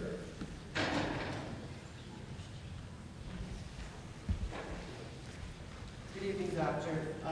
Therese Menard, mother of 4, ages 11 to 28. I currently have a 17-year-old in Congress Academy Public Charter School because it's the right fit for him, as it is for over 700 Manchester students. I also have an 11-year-old at Green Acres Elementary School. I'm the mother of 2 gifted and talented and 2 who have IEPs. So I know a little bit about both ends of the spectrum here. I pay taxes for one reason, though, so that my children can learn reading, writing, and arithmetic. If they can learn that, they can learn anything else in this world. Manchester has 67% of its students not proficient in English language arts, and 77% not proficient in math. I saw this with my oldest, who did not get a high school diploma from this school because he was special ed. I will not let that happen to my youngest, who also has special needs. What are you going to do to make sure every student in this district is proficient in reading, writing, and arithmetic? Thank you. I have a fundamental belief, especially about reading literacy.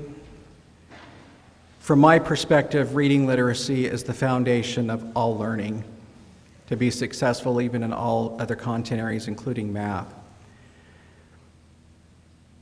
I would like all students, and it's not an easy task, I'll put that up front, but we know that if students are proficient in reading by the 3rd grade, they are more likely to be successful throughout the rest of their schooling. And they're also more likely to finish high school. There's a direct correlation to not having a reading success at an early age and not finishing high school. I know as superintendent, one of my commitments would be to early childhood reading literacy. And it would be something I would want to address. And I'd have to look at the special education side to see what those IEPs state, what the accommodations are for students, because they're all different, they're individualized. So we can't have a blanket statement for all of them. But I want all the students to be proficient. I'm a competitive person. I don't like to be on the bottom of the rung. And so I want success, but not just for the success of having, wow, our district's at the top, but because our students are proficient in their content areas and have the life skills they need to be successful adults. But I really strongly believe that reading literacy is a real core value. And as a superintendent, you would hear me talk a lot about reading literacy, especially for the K through 3 years. Okay, we're over here. Yes. Hi, my name's Melissa Perot, and I have 2 children in our school districts. Just 2 quick statements and a question. If you like our trees, you should check out the blue ones by the Art Center or the Art Museum. They're really cool. Secondly, K through 12 curriculum and parental involvement are what I believe is what we need to see here in Manchester to see our students get past this level that we're at. What will you do to increase our parental involvement beyond just the basic meetings like this? For such a big decision, we've had maybe 100 people here. And what would you do to help increase that level of awareness with the parents? Okay. Well, first I have to be able to outreach out to parents.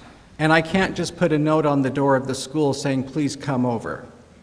It requires more than that. And I'll share some things with you. As a middle school and a high school principal, I inherited schools that had a notorious low rate of parent involvement, especially at parent-teacher conferences. For some reason, we think when kids hit 6th grade, their parents don't need to come to school anymore. And I disagree with that. So what we did is we did multiple lines of attack. We sent home a letter. We sent home an email. We sent home a robocall. We sent home a note with the students. We put a note on the marquee, and we did it multiple times. Because we wanted the message out, you are invited and you are wanted. It also requires us as school officials to reach out more to different groups, our parent organizations, and inviting parents to come to the table and give us their thoughts about their children's learning. We can learn a lot from that. And we saw great increases in parent involvement when they're invited. It's not easy, because sometimes parents will come in and as a principal you go, oh dear, I've got 20 people here who have 20 different ideas, and how do I round this up to make this work? But that's a good problem, because at least 20 came to the table. I would want to work every avenue I could to bring more parents into the equation. We can't teach kids without the parents, the bottom line. And we need the parents to be part of the process. They're not the enemy in this process, they're the partner. And we want to work together, not just for the bake sale, but for the children's learning and growth. In this area. No. Yes, that gentleman, right, yes. And I'll come back to this. Hi, thanks for all your information there. I liked your image of the green fruit that grows and the ripe fruit that rots there. And I'm curious if you could give us a couple examples of initiatives that you've started and how you made them grow, how you made them succeed, what steps you took to ensure that your idea took shape. Well, one that I'll share with you that comes back to me was actually when I was a middle school principal. And I don't know if this district follows the professional learning community model. Do we follow that here? And I was the first in the district to do it. And we were having great success with it. We were able to bring teachers together, provide the training, give them the time that they needed to have the collaboration on behalf of students, and also planning, deep planning, and having that time for planning. But then, a new assistant superintendent was assigned, and he came to the school and wanted to meet with me. And the first thing out of his mouth was, "You need to know you are not the golden child of this district." My response was, I didn't know I was, so I don't know how we would change that. And that the PLC model was something we shouldn't be doing because it's too much work for people to do. And I had to stand my ground and say this does work. It's proven when it's done right. There are a lot of districts out there who say they're PLC schools on paper, but in reality, they are not. We were following the model correctly and we're seeing increases, and I kept on it. And I had the data to show it because we were the only school in the district that met AYP every year. And then the following year, that same individual got up and announced to all the principals that we would now all be required to follow the PLC model, and it was the best idea he'd ever heard of. And I just pretended it was the first time I heard it too, and went forward.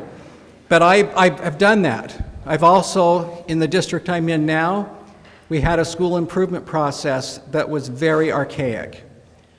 In the spring, principals would put together these showcase plans that had really no meat, and it was more just to sound good. And that was the end of it. We changed that to what we call an excellence and equity plan, where instead of doing it at the end of the year when we don't even have all of our data about how our students have done, we do it in the beginning of the year when we know how our students are done. And instead of having a full year plan, we do a semester 1 and a semester 2 plan based upon the current needs of the students, and then reevaluate in the middle of the year, and then adjust, and then do another one for the last half of the year. What has happened with that is that we're seeing our achievement levels increase. And we told them they could only have 3 goals: an academic goal, an achievement gap goal, and a culture goal. That was it. Because less is more. I feel really strongly about that. And we're seeing increases by taking that approach and doing that. I hope that helps in your question. Okay, thank you. I'm going to go way in the back on this side. Yes, sir. The board.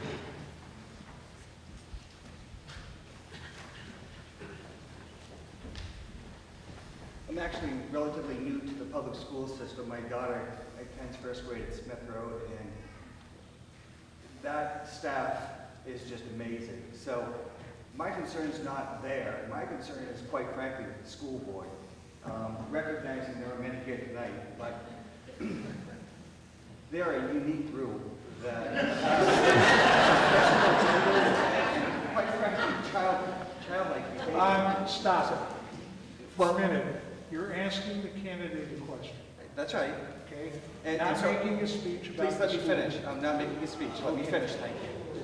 So my question to you is, what can you bring to the district to pull them away from the personal agendas and stay focused on the professionalism and the needs of the district?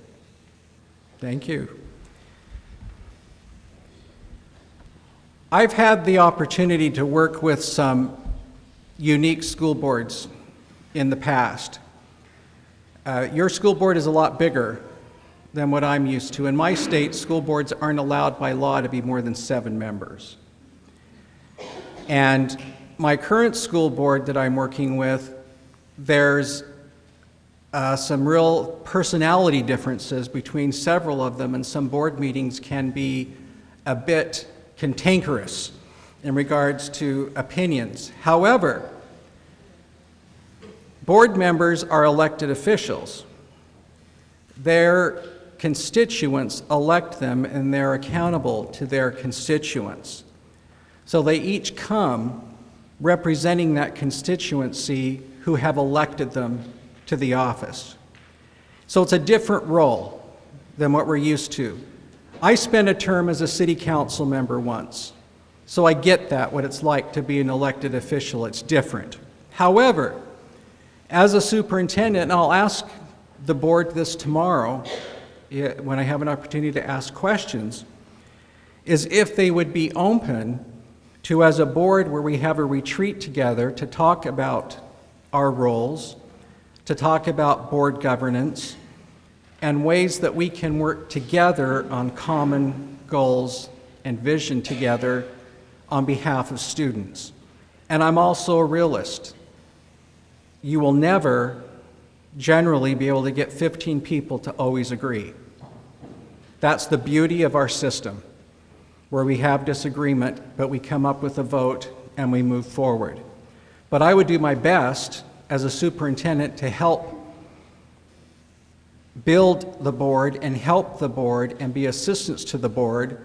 But I also know that the board, as elected by the citizens, are directly, the citizens are deciding if I stay or not. And they're my bosses, would be my bosses. So it's kind of a fine line, but I want to work with them, not against them, and come up with ways that maybe together we can do some things to help build some commonalities on behalf of students. And I think this gentleman's next. Thank you. Thank you, Dr. Olhar. We appreciate your considered our community. So in leadership role, sometimes you have to make some difficult decisions. I wonder if you've highlighted some successes that you've had. I wonder if you might describe it as a particular failure in your education background. It's a multifactorial question. What was it specifically? What was the impact of that considered failure? And then what did you learn from that experience? Thank you. Yeah, I've had those. And the key is, what do you learn from them? My biggest failure I've ever had as a school leader is when I haven't acted fast enough to address the situation that needed to be addressed, especially in regards to personnel. Something that those in the room who are educators will understand. As educators, what we do isn't just a job, it's really part of our soul. It's a part of our identity. And it can be hard for us to go to a fellow educator and have to do something that's not fun in regards to discipline. And early in my career as a leader, I took too long on some of those, and some of those decisions hurt children. And I learned quickly I couldn't do that anymore. That if children are being hurt, I have to confront the situation. and the lesson I learned from not acting on those earlier, especially on one who was a provisional individual, and I decided not to act on it and they became a professional. Big mistake. And I've regretted that. When with that saying, it's hard, but it also has to be done. And I've learned, at least I learned the lesson. I'm not waiting. You know, you have to confront issues when they're affecting children's lives, as hard as it is. Thank you. This section here, anyone? Here, this gentleman.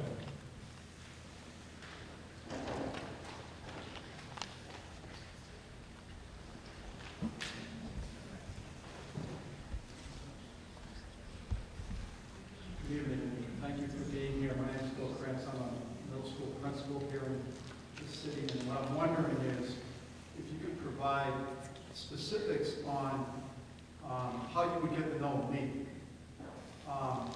Some of us are pretty,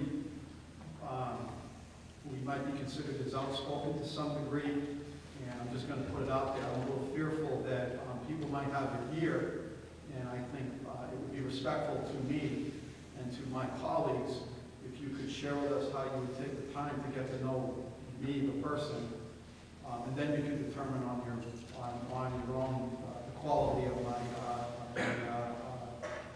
character and my intentions, etc.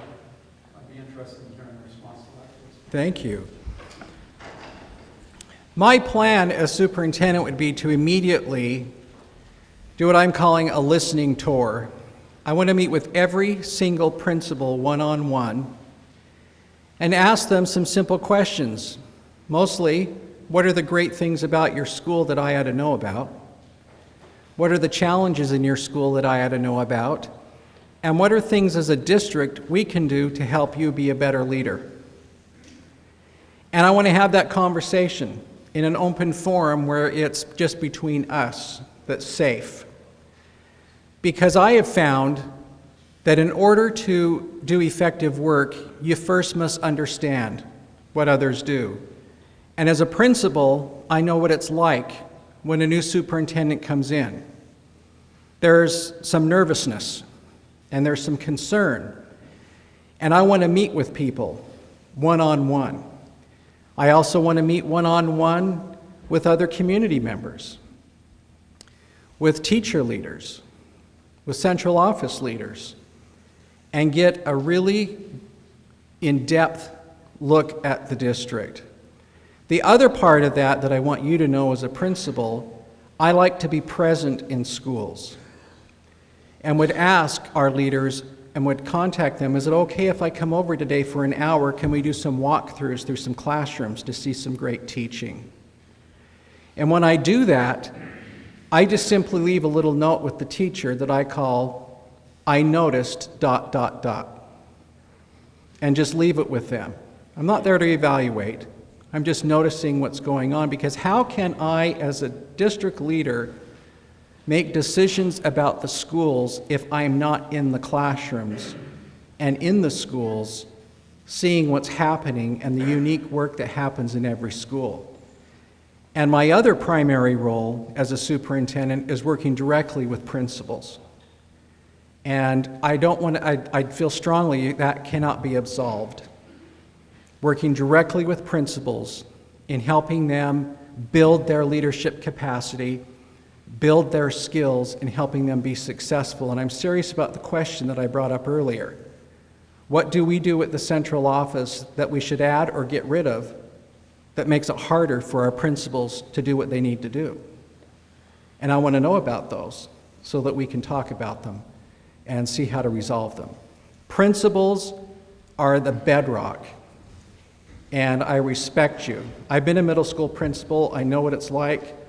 I noticed when I ended my time as a middle school principal that I stopped twitching on one side. And whenever I went into a cafeteria, I've stopped looking for pudding thrown. But I'm sure that doesn't happen here. Congratulations on being that role. All set? We'll go to this section. You had a question? So in your opening remarks, you mentioned that your current district is a minority-majority. Manchester is also a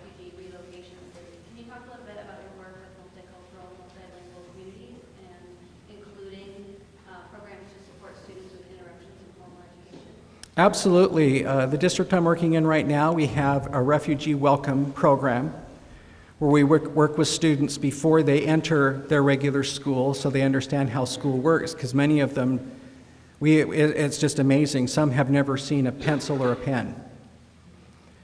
Some are scared of a public restroom. The lunch line is scary.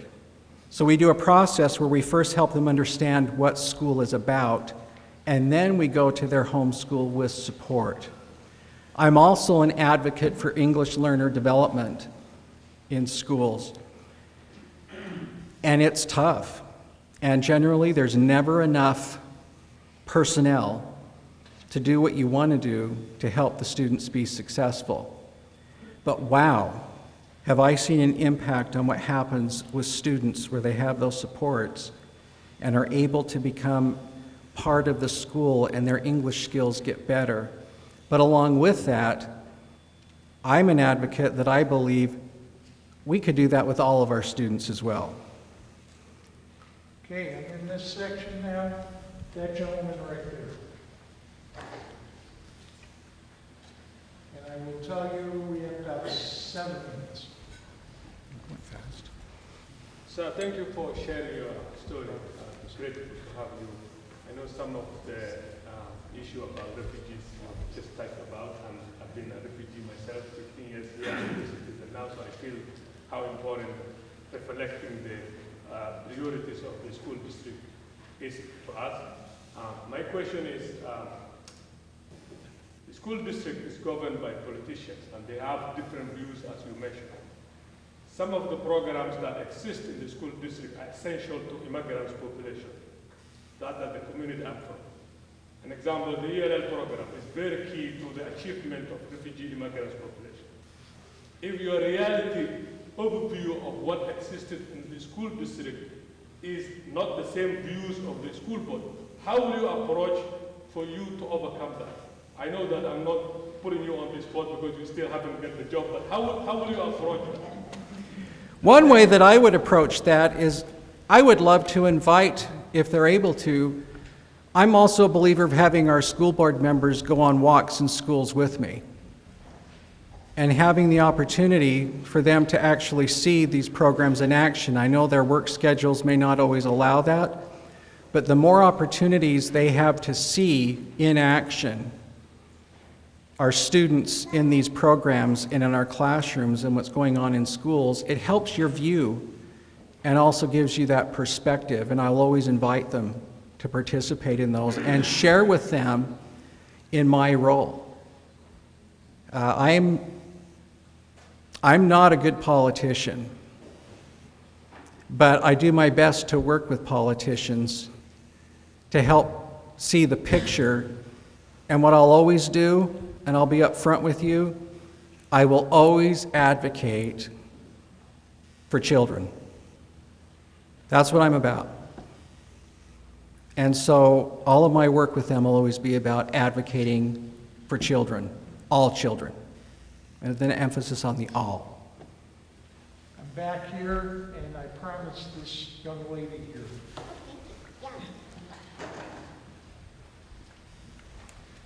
This is a question I'm asking from each candidate. First off, I'm a retired teacher for 44 years. I've lived in Manchester all my life, and I'm concerned about the listings. Right now, there are 117 job openings. You may not be familiar with the history of the Manchester School District, but over the past several years, especially last year and this year, there is a big issue with paraprofessionals. I have a nephew that attends an elementary school that is in a sped class, and the lack of paraprofessionals and training is not good at all. I feel very frustrated that he hasn't had the best education that he could have gotten. I will say the staff at the school and administration have been wonderful. I do not fault them at all. But right now, there are 37 openings for paraprofessionals. Got to get to How a would you question. entice how would you entice for it to get people hired? And a quick question, how many schools have been in the district that you are the superintendent?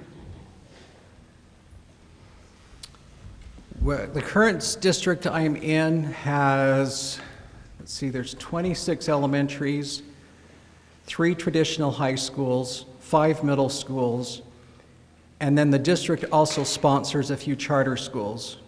We have a charter performing arts school, a charter science school, and a charter K through 8 school that's kind of a Montessori style open classroom. And then we also have a choice high school that's an online blended learning model for students. We also have one K through 8 regular school in the district. Attracting paraprofessionals is hard. It's a national problem because the work is hard. Unfortunately, you only have so many dollars in the budget. The hard part is convincing groups that produce the budget to provide those funds for that to happen. I know in the district I'm in, we just did something monumental, and it took 3 years to accomplish, to significantly raise the pay of our paraprofessionals to help attract candidates. But I also think the training matters, and I don't know what kind of training is provided for them and support, but that also is a personnel factor that we'd have to look at. It's hard, but I know what you mean, because it's a key factor. Okay, I think we have time for one more. And that gentleman right there waving his hand has been very good. My name is Bob Baines. I'm the former mayor of Manchester, a 20-year high school principal in the city. Very interested in the future of our city. I'm very concerned, as many that are working on school reform in our city, about the lack of trust that is surfacing its ugly head in the community and the district. How will you build trust between your role in the community, the teachers, the families, and the students? And my final part of the question goes back to the gentleman who talked about the school board. Have you watched a school board meeting prior to coming to Manchester? I've listened to several. I haven't watched them, but I did listen to them all. I think one of my greatest accomplishments as a school leader, and people that have worked with me would attest to this, is I'm very good, and I'm not trying to sound cocky, but I'm very good at working at relationships with people so that we can work together. I'm not opposed to having people disagree with me or having me disagree with others. What I don't like is when we get into the mode of just being disagreeable. So the key there is I have to make some real effort to invest in some good relationship building so that we can work together as a team and stop the it's this side, that side, other side, and instead just be us side in helping all kids be successful. It takes a lot of work. And as a superintendent, I know it will take a lot of work to do that, but I am committed to building those relationships. And I have found in my past that that has been the key to helping that take place. And I have listened to several of the meetings. They're almost as good as my current district's meetings when there's differences. And those are interesting. 1 minute to wrap it up. Okay. Thank you for being here. I'm impressed with the number of people who will come here in an evening to listen to 3 people talk and share their views about education. And I appreciate the opportunity that Manchester School District is giving me to be here tonight and also to be considered as a superintendent of the district. And what I would just leave you with is that as a 30-year educator, I feel like I've learned some wisdom. I've learned some skills along the way of how to work with people, how to work through problems, how to get things done, but more importantly, how to help children be successful. I'm not a flashy guy. I don't profess to be a flashy guy, But I am a guy who will always work behind the scenes to work with people to try to get things done. Where I want to work with principals, support principals, so they can help students, so they can help teachers. I'm about learning. I'm about students being prepared for life. And I love this profession. It's just not a vocation for me, it's an avocation. I love what I do. And then also, just so you know, the reason I am looking now, I've spent 30 years of my career in the same state. With my youngest son graduating from high school, I knew I was at the time of my life where I could look for superintendent opportunities. And the reason for that was I need to give it the time that it deserves, and I wasn't willing to do that while he was in school, because he was my priority. And now I have that time to be able to give and to serve. And it's, again, just been a great honor. Love this profession, everything about it. Congratulations on being here. And thank you for the kindness of this community. I've had a ball being here. Okay, thank you.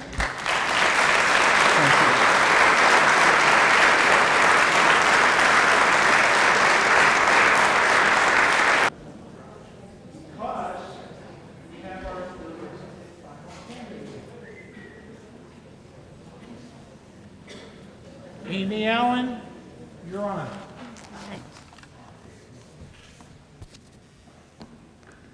The shorter candidate, apparently. Thank you. Good evening. My name is Amy Allen. First off, I'd like to thank you all for being here tonight.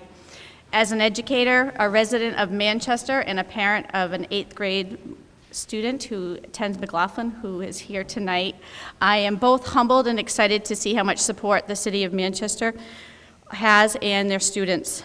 Tonight, I want to start off to share with you my failures and opportunities that has led me here tonight to discuss the superintendency. I am proud that I was born and raised and educated in New Hampshire. My sister and I were the first ones in our family to attend a 4-year university. One of my first schooling experiences, I remember that I was in kindergarten. My teacher always told me that I asked way too many questions.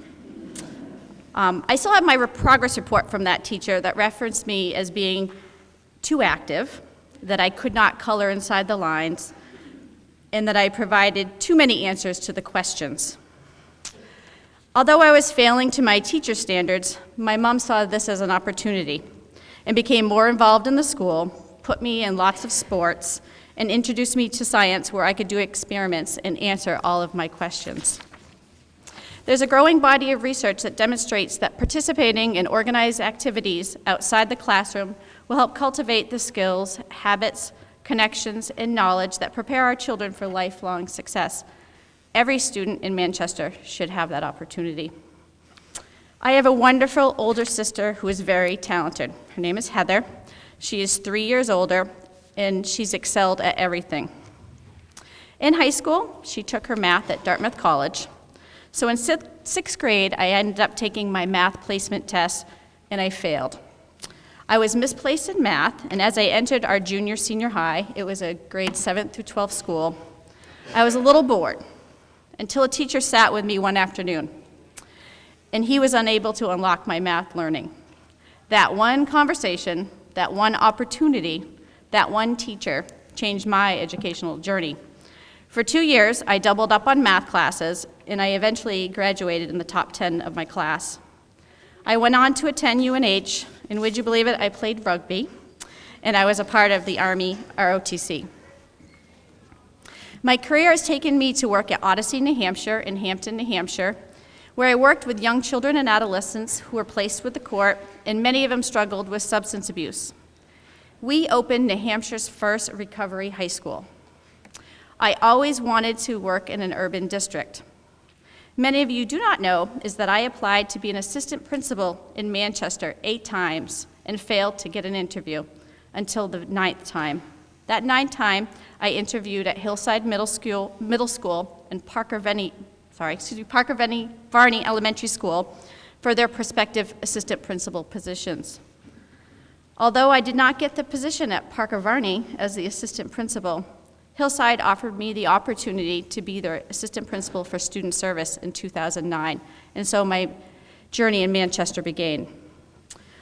I began to teach at local universities, and I taught pre-service teachers and aspiring principals. This is one of my passions, as I believe we should mentor and develop future leaders. My next opportunity in Manchester came as the principal of Park of Arnie in 2013.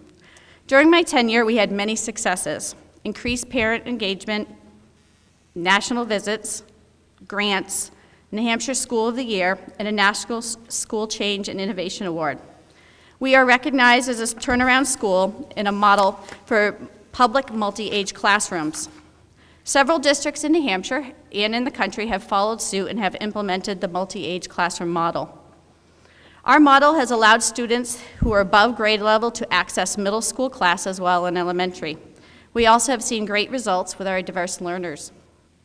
These successes were backed by great teachers, students, parents, and community partners. We embraced a culture of learning and risk-taking.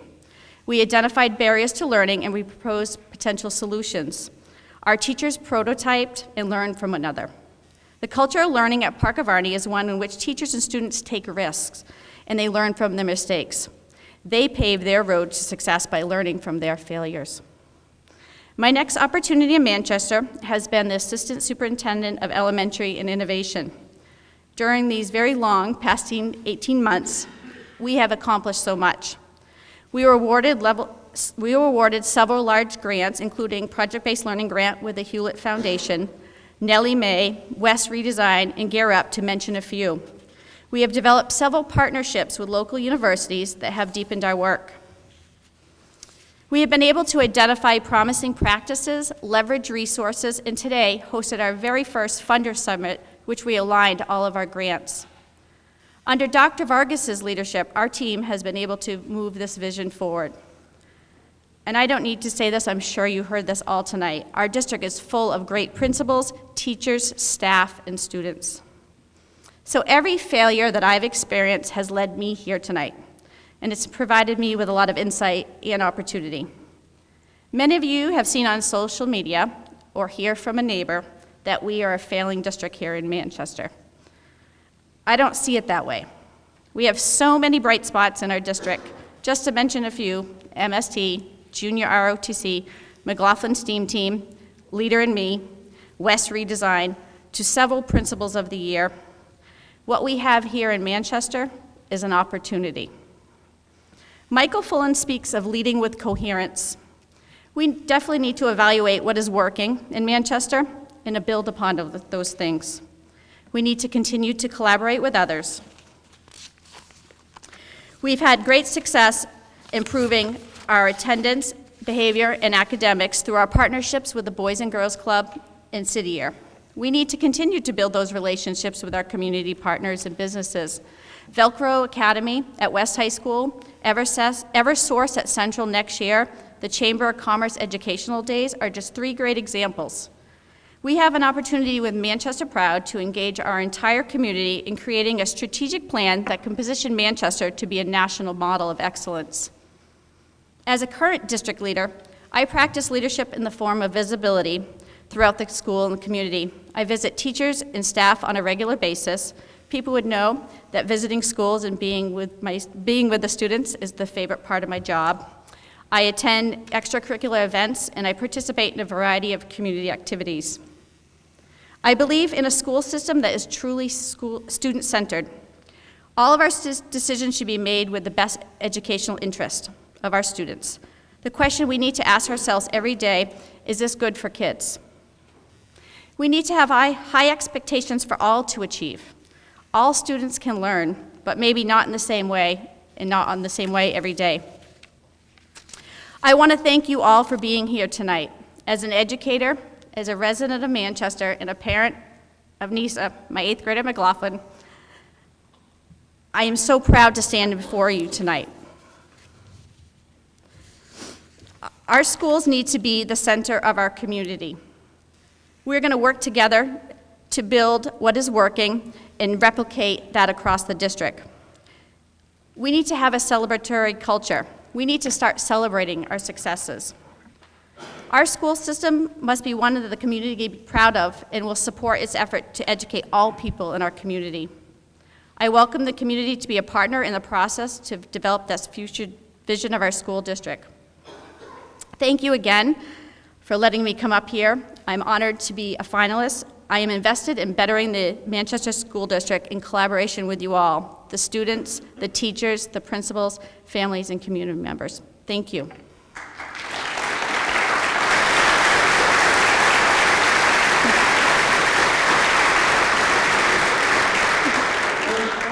Gentleman in the back, please come up.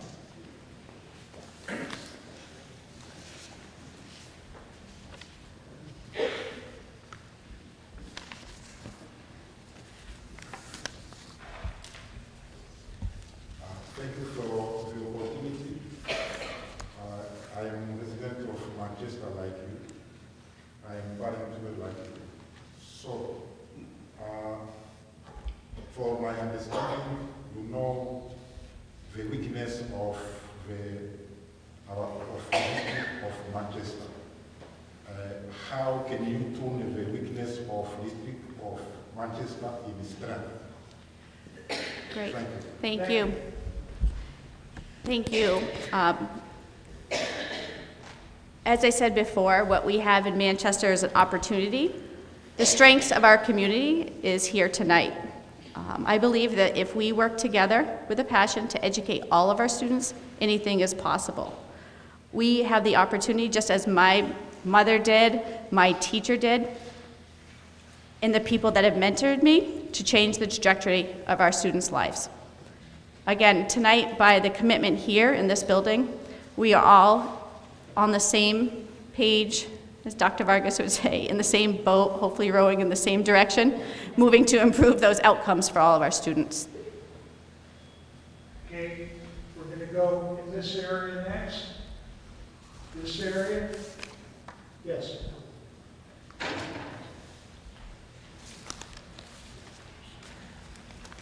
Good evening, Mrs. Allen. I'm going to ask you the same thing I've asked the other ones. The first year that you were at, the first year of Smart Balance testing at Parker Valley, you had 75% of your students fail ELA and 76% fail make proficiency in math. When you left, 75% of your fifth graders were not proficient in reading, 86% were not proficient in math. That's not an uncommon statistic here in Manchester, especially in my Title I schools. What can you do to improve reading, writing, and arithmetic in the Manchester School District so those scores can take us out of the bottom of the barrel? Thank you. Thank you, Patrice, for coming tonight. I expected to have that question from you, and I wanted to thank you for your parent involvement and your parent work in the classrooms to improve those outcomes. So, as you know, I'm very passionate about my work at Parker Varney and the work in Manchester. And one of the things is that we have to dive deeper into the data. We can't be defined as a test score. So I just wanted to share with this, and this was shared with curriculum instruction. So you're absolutely correct with the data points that you had just shared. But let me tell you a little bit different story about Parker Varney. So in grade 5, that ELA group, 49% of them nearly met or on level or above standards at that Smarter Balanced assessment. So that means they were missing 1 or 2 questions. It is a growth mindset. We were almost there. So if you look at proficient, not proficient, there's those students that missed 1 or 2 questions. 4th grade, nearly 55% were proficient or on grade level. In 3rd grade, nearly 69% were on grade level. So that we have to be very careful when we're looking at that data point, because it could be 1 or 2 questions off. You talk about improving reading, writing, and math in our school. There's nothing more important than that. We need to start aligning our curriculum into a vertical alignment, starting with kindergarten all the way up to grade 12. So each grade level knows where each one is supposed to be headed. Some of the work that we did at Parker Varney, what we were very successful for, was we created learning progressions. So we took those standards and we broke them down that what it would look like at kindergarten all the way up to grade 6. So teachers could understand that progression and where they were so they could target that instruction. The other piece that we need to do, we need to have more instructional time in the calendar. One of the opportunities that I had as a kid that we're starting to grow here in Manchester is summer learning. One of the things that we talked about is for the summer reading list. Our level 3 and 4 students at our middle and high school are the only ones that had summer reading. So if you look at that, the students that need the summer reading are the ones that behind. We have to provide those opportunities. The school cannot do it all. We need to engage the community. We need to engage the parents, the parent volunteers that can come in and strategically work on that. So I thank you for that question, and I would engage every parent and community member to work on that. We're in here. Anyone in the back?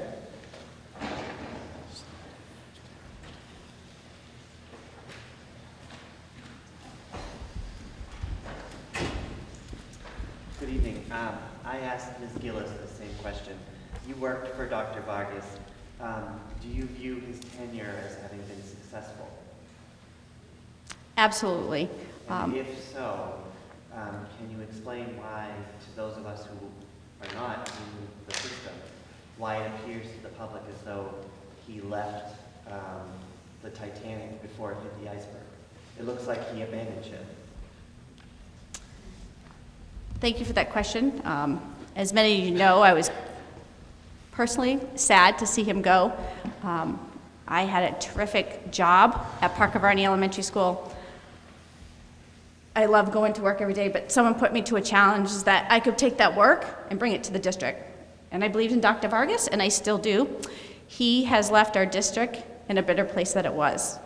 For whatever personal reasons he had to go, he put forth a team together, and he's established this great leadership team with Ms. Gillis and I, Ms. Perrin, Ms. Steady, Donna Crook, Karen DeFrancis, and he set this journey ahead. We have some of the best principals and teachers in this district, and he's done a lot of hard work and got through those critical conversations. So am I upset that he's gone? Absolutely. I'll be very honest with you, but he's positioned us in a way that we can move forward with his vision. So thank you. Okay, we're going to go here and then, okay, right here, please. I have my regulars now. Hi, my name is Carmen Burkowitz. I've lived in Manchester all my life. I'm a retired teacher. I've taught 44 years. I have a nephew that is attending Highland Gospel School in one of the sped classes. The staff and administration have been wonderful, trying to do the best they can. My concern continues to be the number of, or the lack of paraprofessionals. There's a total, I ran this off today, 117 job openings listed as of now, and paraprofessionals is 37 openings. These children placed in special classes have IEPs that need to be followed and given the chance to succeed. How would you entice people to come and join the paraprofessionals, and what kind of training would you provide? Sure. So thank you for your years of service in teaching. You're absolutely correct. Highland Gospels is a gem. It's a great elementary school. I'm very excited to have those job posting because we're posting a lot of positions for next year. So Ms. Gillis and I and our team have been actively thinking ahead to next year to make sure we have, we're recruiting the most qualified teachers and paraprofessionals into our district. One of the things that we've had with this low unemployment rate, as you have noticed, is we're having a hard time recruiting paraprofessionals and substitutes. This fall, I have developed a relationship with Southern New Hampshire University, and what they did as they're recruiting their students was to create a partnership with them where they would recruit paraprofessionals and people that had a bachelor's degree that were interested in teaching. So we had approximately 24, we call them CTAs. They were interning on the west side, and they have now since graduated. And they are graduating with their elementary ed and special ed degree. So they have a dual certification. Those CTAs, while they're in on the west side, were filling in with special ed services. They were teaching, and they also alleviated the stress of our substitute pool. So I think we have to start thinking differently and start recruiting differently. We have to start partnering with more universities. This model with Southern New Hampshire was very successful. We are looking to expand that over to the east side as well. As far as training, we absolutely need to provide more training with our paraprofessionals. This year we've decided we'd do a lot more push-in training, so we have a dedicated teacher that goes to different schools and has been working within the behavioral programs, providing supports to the teachers and paraprofessionals. So rather than taking teachers and paraprofessionals out of the classroom with the students that need them the most, we're putting the training within the classroom to support them. Sir. Amen. First of all, congratulations on earning another advanced degree this weekend in the state. I'm very proud. Thank you.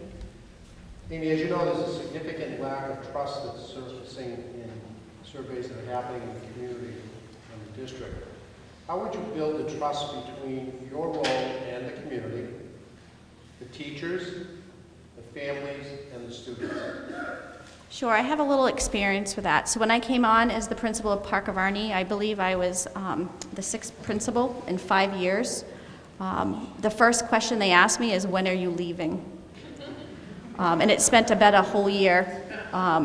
Every student and parent says, when are you leaving us?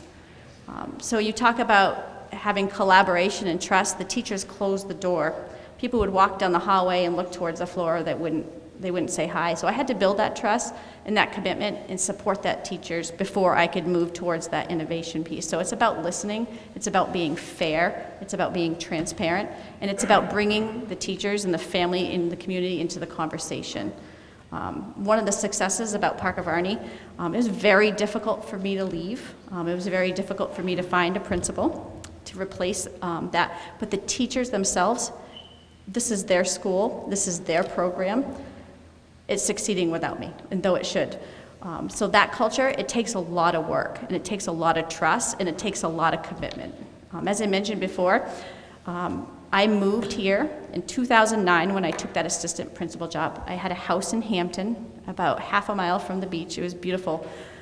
I made the commitment when I came to Manchester that I would move to Manchester because I believe that you need to serve your community. You need to be a part of that community. I'm invested in the school system, not only as an educational leader, but as a parent. And I have had to fight for the education of my daughter, and so I believe that I can fight for the education of everyone's children. Yes.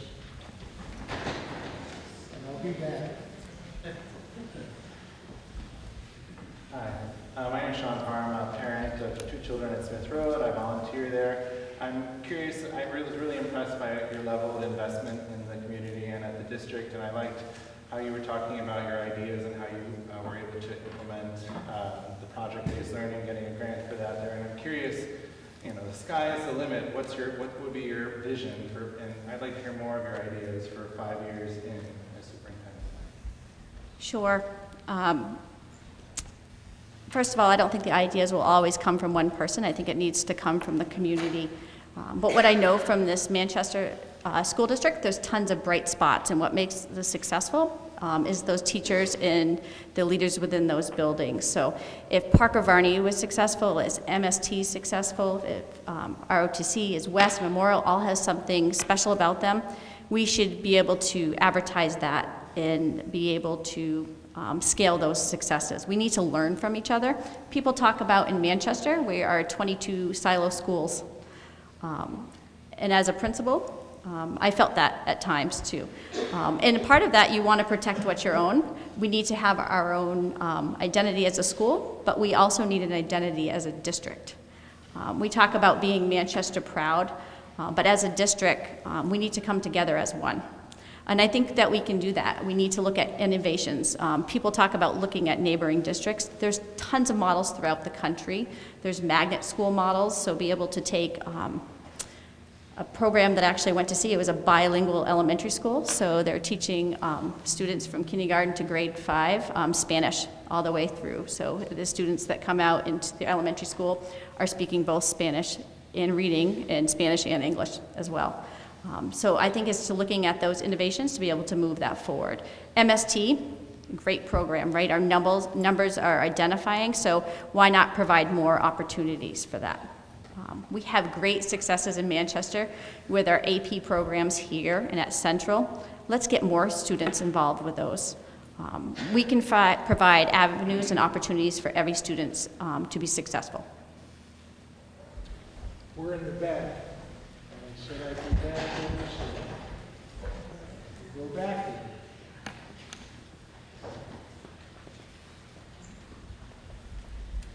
Hi, thanks for being here. I'm Jen Cretion, Memorial High School grad and a third parent.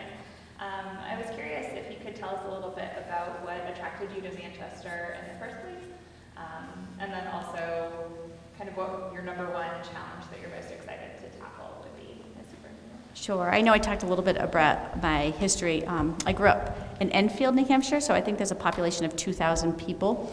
My high school was 7th through 12, and we had 600 students. My graduation class was 100 students. So what attracted me, I wanted to come to an urban district with diversity and opportunity. At Parker Varney, I think we had 670 students at Parker Varney. So the elementary school that I was a principal was bigger than my high school, which was 4 towns, might I add. So we were located as a farm on the high school, so cows would get loose oft times when we played athletics. So I really thought it was important to be able to come into an urban district and to be able to work in that environment, because I believe diversity is one of our biggest strengths. Okay, this section here, anybody? Okay, way in the back, you have the same.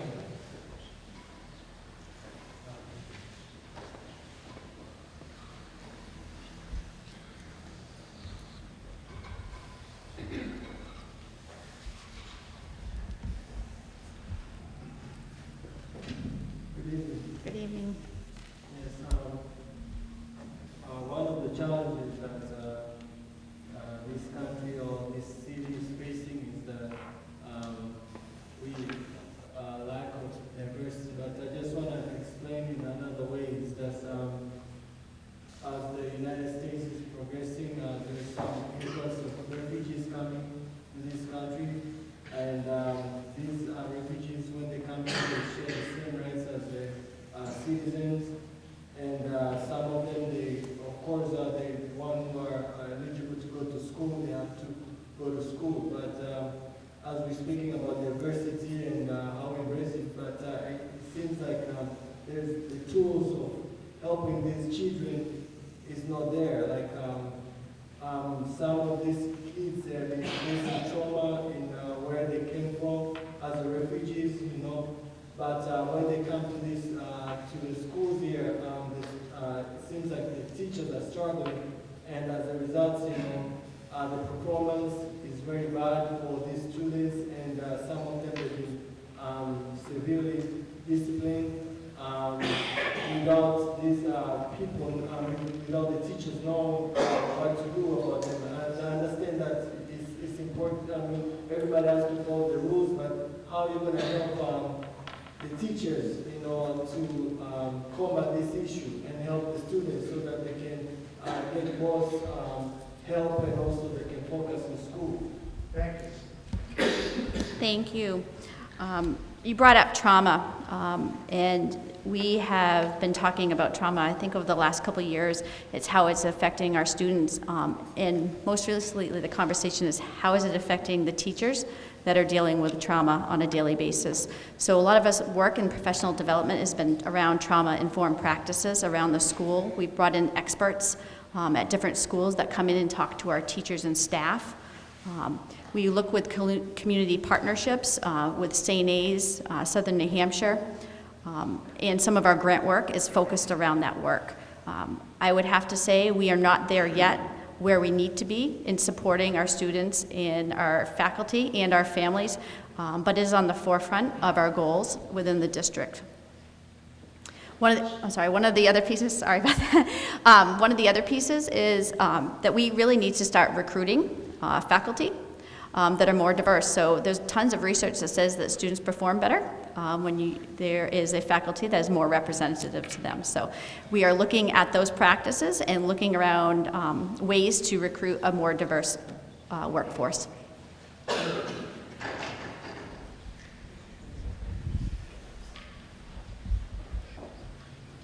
Good evening, Ms. Allen. Good evening, Mr. I'm happy to McCaffrey. share with everyone here tonight that you and I were co-administrators at Hillside Middle School. I'm also happy to share that candidate Gillis and I were co-administrators as middle school principals. I can say from personal experience how talented, driven, and unrelenting and hardworking both of you are. I'm saying this because currently you're co-superintendents. Can you speak to, would you be open to a co-superintendency in Manchester? And what would be some of the benefits of that?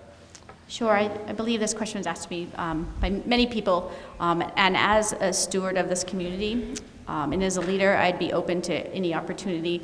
And what I said is I know there's 3 great candidates, and I'm going to be in this district one way or another.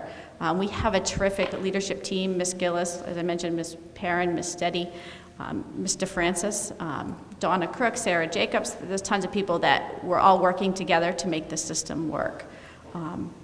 One thing that Dr. Vargas did really well, he put together an amazing team with that work. So absolutely, as I said, I'm a steward, and I think for benefits, we know the system that we've been working in it.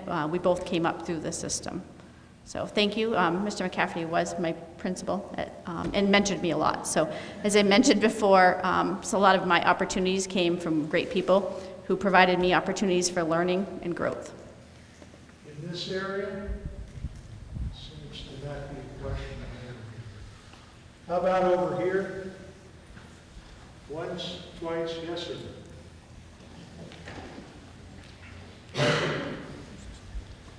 Thank you, Ms. Allen, for being here. So in leadership role, we often learn sometimes more from our challenges and our failures. As an educator, could you give me a specific example in your role as an educator where you made a mistake, and specifically what was that mistake, what was the outcome of that mistake, and specifically what did you learn from that mistake? Thank you. Sure, there's a lot of things, mistakes, as I told before. My theme was about failure. From this piece. So I would say one of the mistakes that I made was initially at Parker Varney. We went through this redesign. I gained the trust of the staff, as I talked before. It took a while when they stopped asking me when I was going to leave. And we started to talk about our problems of practice and designing solutions. And overwhelmingly, the teachers had talked about some of the behaviors in the classroom that were impeding their ability to learn. And part of this process is that teachers were supposed to give their solutions for the problem. And there was a couple solutions that came forth that I didn't agree with. I didn't think it was good for students. So as a leader, you're supposed to do what you think is good for students. As this process in building trust, one of my mentors actually pulled me aside and says, this is about the teachers and about their learning. They're going to get to that. It was a little hard to take because I was taking over. It was my first principal piece. And the teachers wanted to pull, we were going to have a special behavior room. And I knew if we were going to teach students, we needed to teach them with the classroom. We can't pull them away from the most qualified person in there. So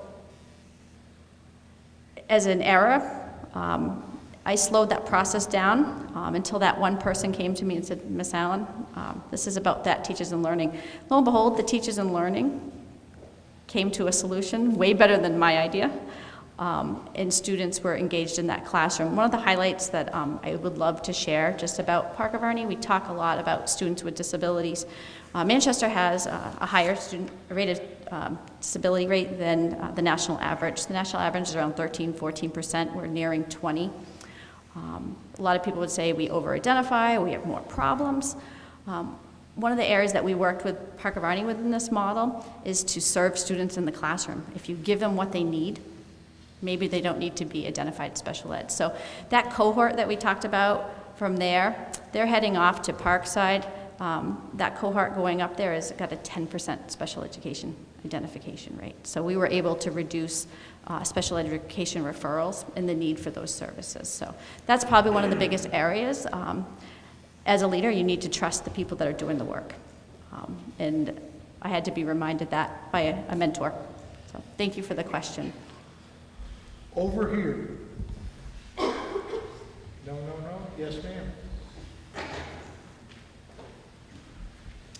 I am a parent of a sixth grader at Southside and a third grader at Highland, and I applaud the teachers that are here, the administrators that are here.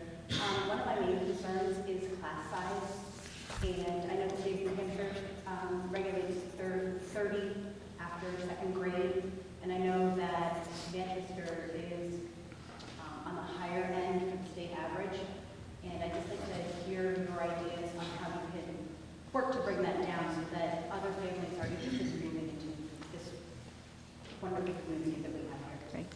Right. I'm very proud to say over the last few years we've reduced class sizes in Manchester.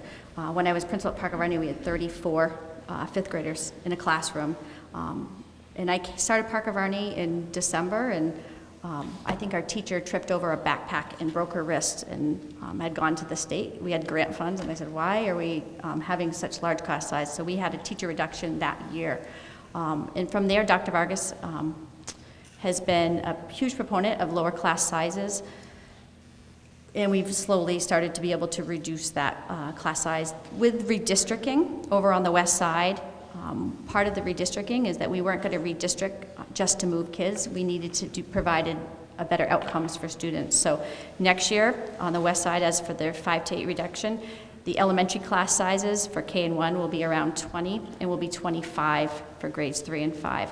We will continue to do the redistricting over on the east side in components, and we will move those class sizes over from there. Open. Anyone? Yes, sir.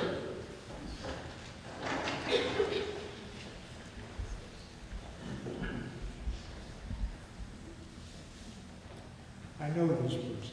I do too. So my question is, given what you know about the brutal truths, and those of us that are in educational leadership will understand what that phrase is all about. I think what frustrates some of us is that we can easily identify the root causes that might contribute to students not doing as well on whatever metrics we're using to measure them.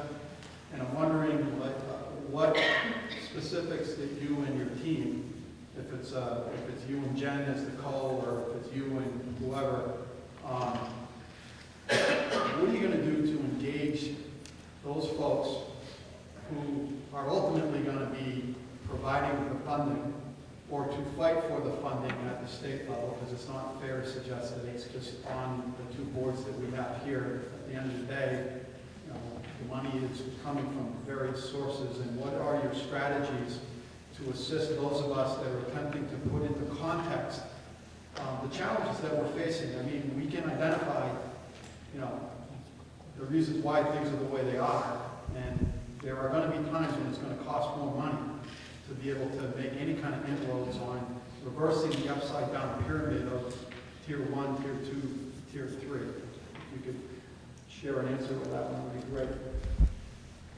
Sure. I think, first of all, is when you talk about a team, whether it's a superintendent or co-superintendent, the answer does not lie with us.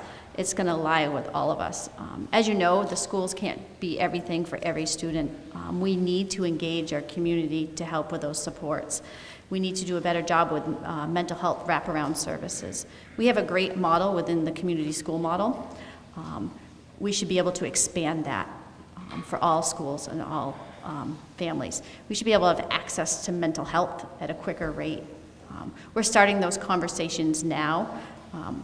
But as you mentioned before, it's going to cost more money, but we're going to have to be better advocates at that state level for state funding to get that money to the Manchester students.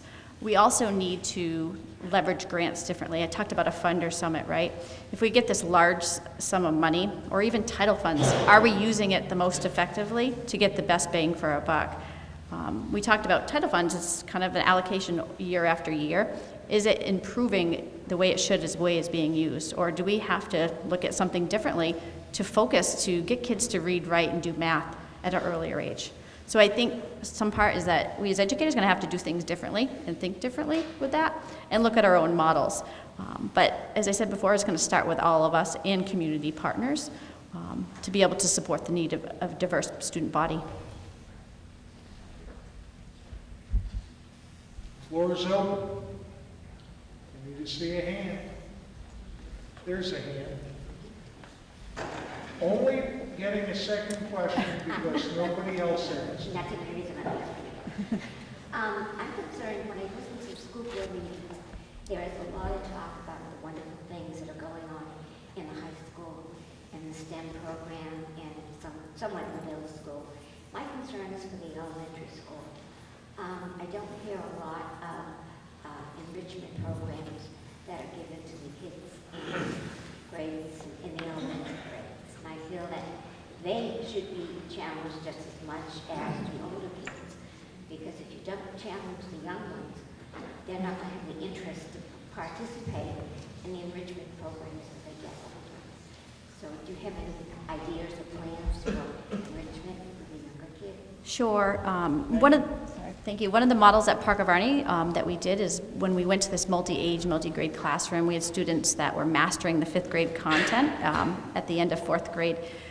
So we were able to offer middle school classes and middle school opportunities during elementary. We also have tons of great programs within the elementary schools that we're not talking about. We're not marketing ourselves in the way we should. Having the partnership with First New Hampshire with robotics, what a great opportunity that every 4th grade student is getting robotics. Most districts would be dying for that opportunity, so we have to do a better job of that. We also need to be able to access one of the ideas would like is the community and parents. Parents bring so many great skills and opportunities, allowing parents to come in to share those learning with the students. I've heard lots of stories where parents come in and we're teaching students about coding. They're teaching cooking and opportunities like that. We also have 21st century learning at a lot of the schools. Not every school. So some of the people said we don't have that. So let's figure out how to expand that to all the elementary schools. So it doesn't matter what zip code you lie in, that you have the same opportunities as other people. Yes, and you're ready.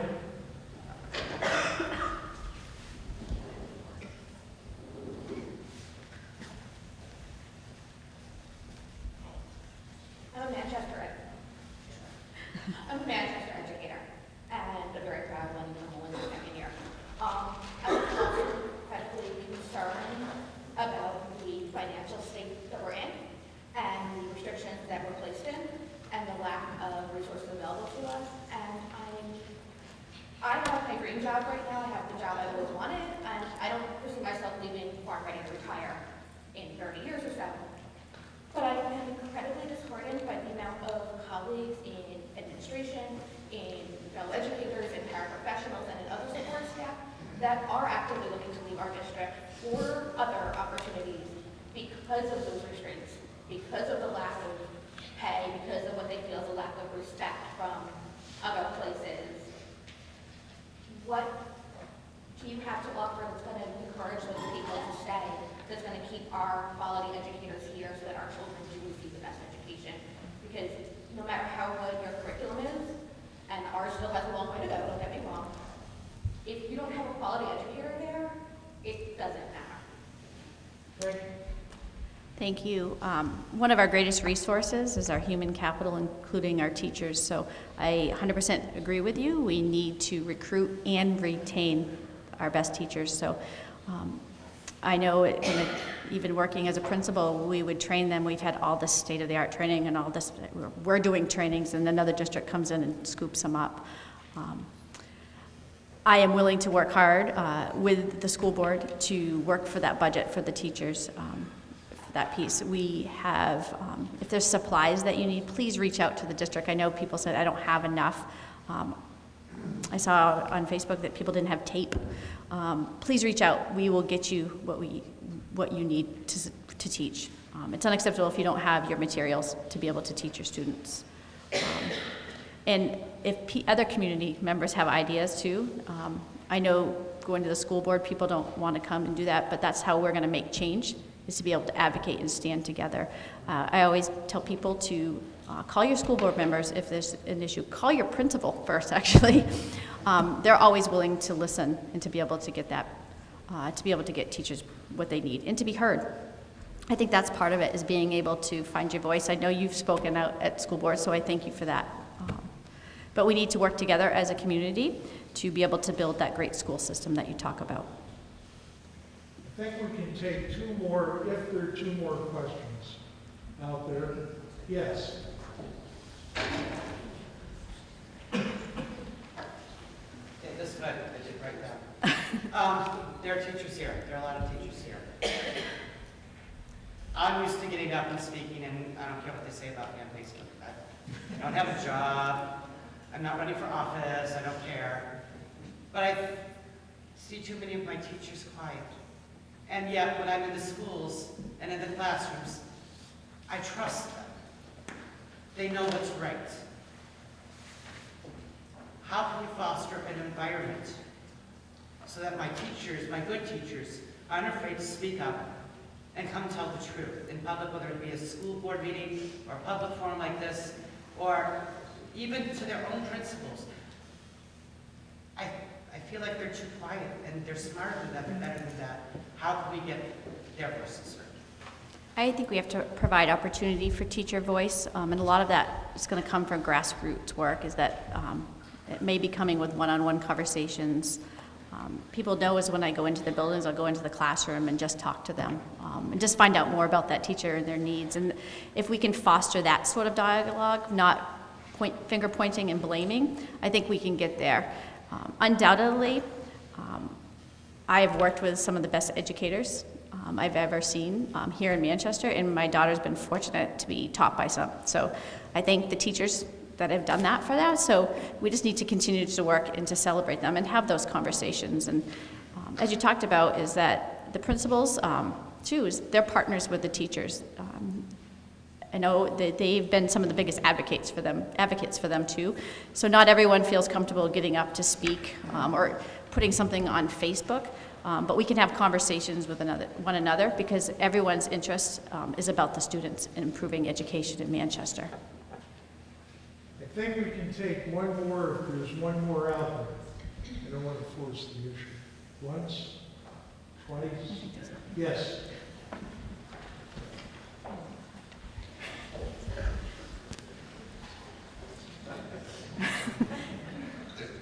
Hey, I'm Lisa Barrett. I'm a student at McLaughlin Middle School, and I'm the daughter of... She's my daughter. So and I'm not sure what she's going to say at this moment. So my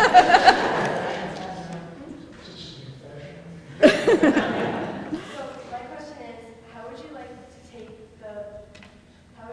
what we learned in the classroom and put it towards connections in real life or connections to jobs and careers in the future for students? Great question. Give her a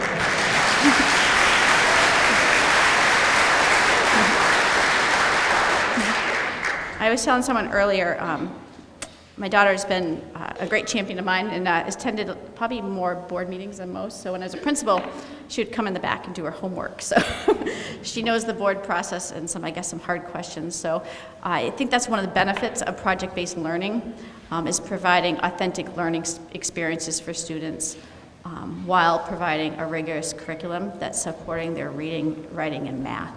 That's when I think that makes that connection, and it's when true learning happens. So thank you for that for that question. Can I, one more thing? Someone asked me one of the biggest challenges of the district, and I realized that I didn't answer it. Okay. I think one of the biggest challenges for our district is our declining enrollment, and it's going to be directly related to the budgets and income. So I think we need to find a way to make our school district as attractive as any charter school or any other school around, so people can come to Manchester and say, this is the place where I want my child to be. So,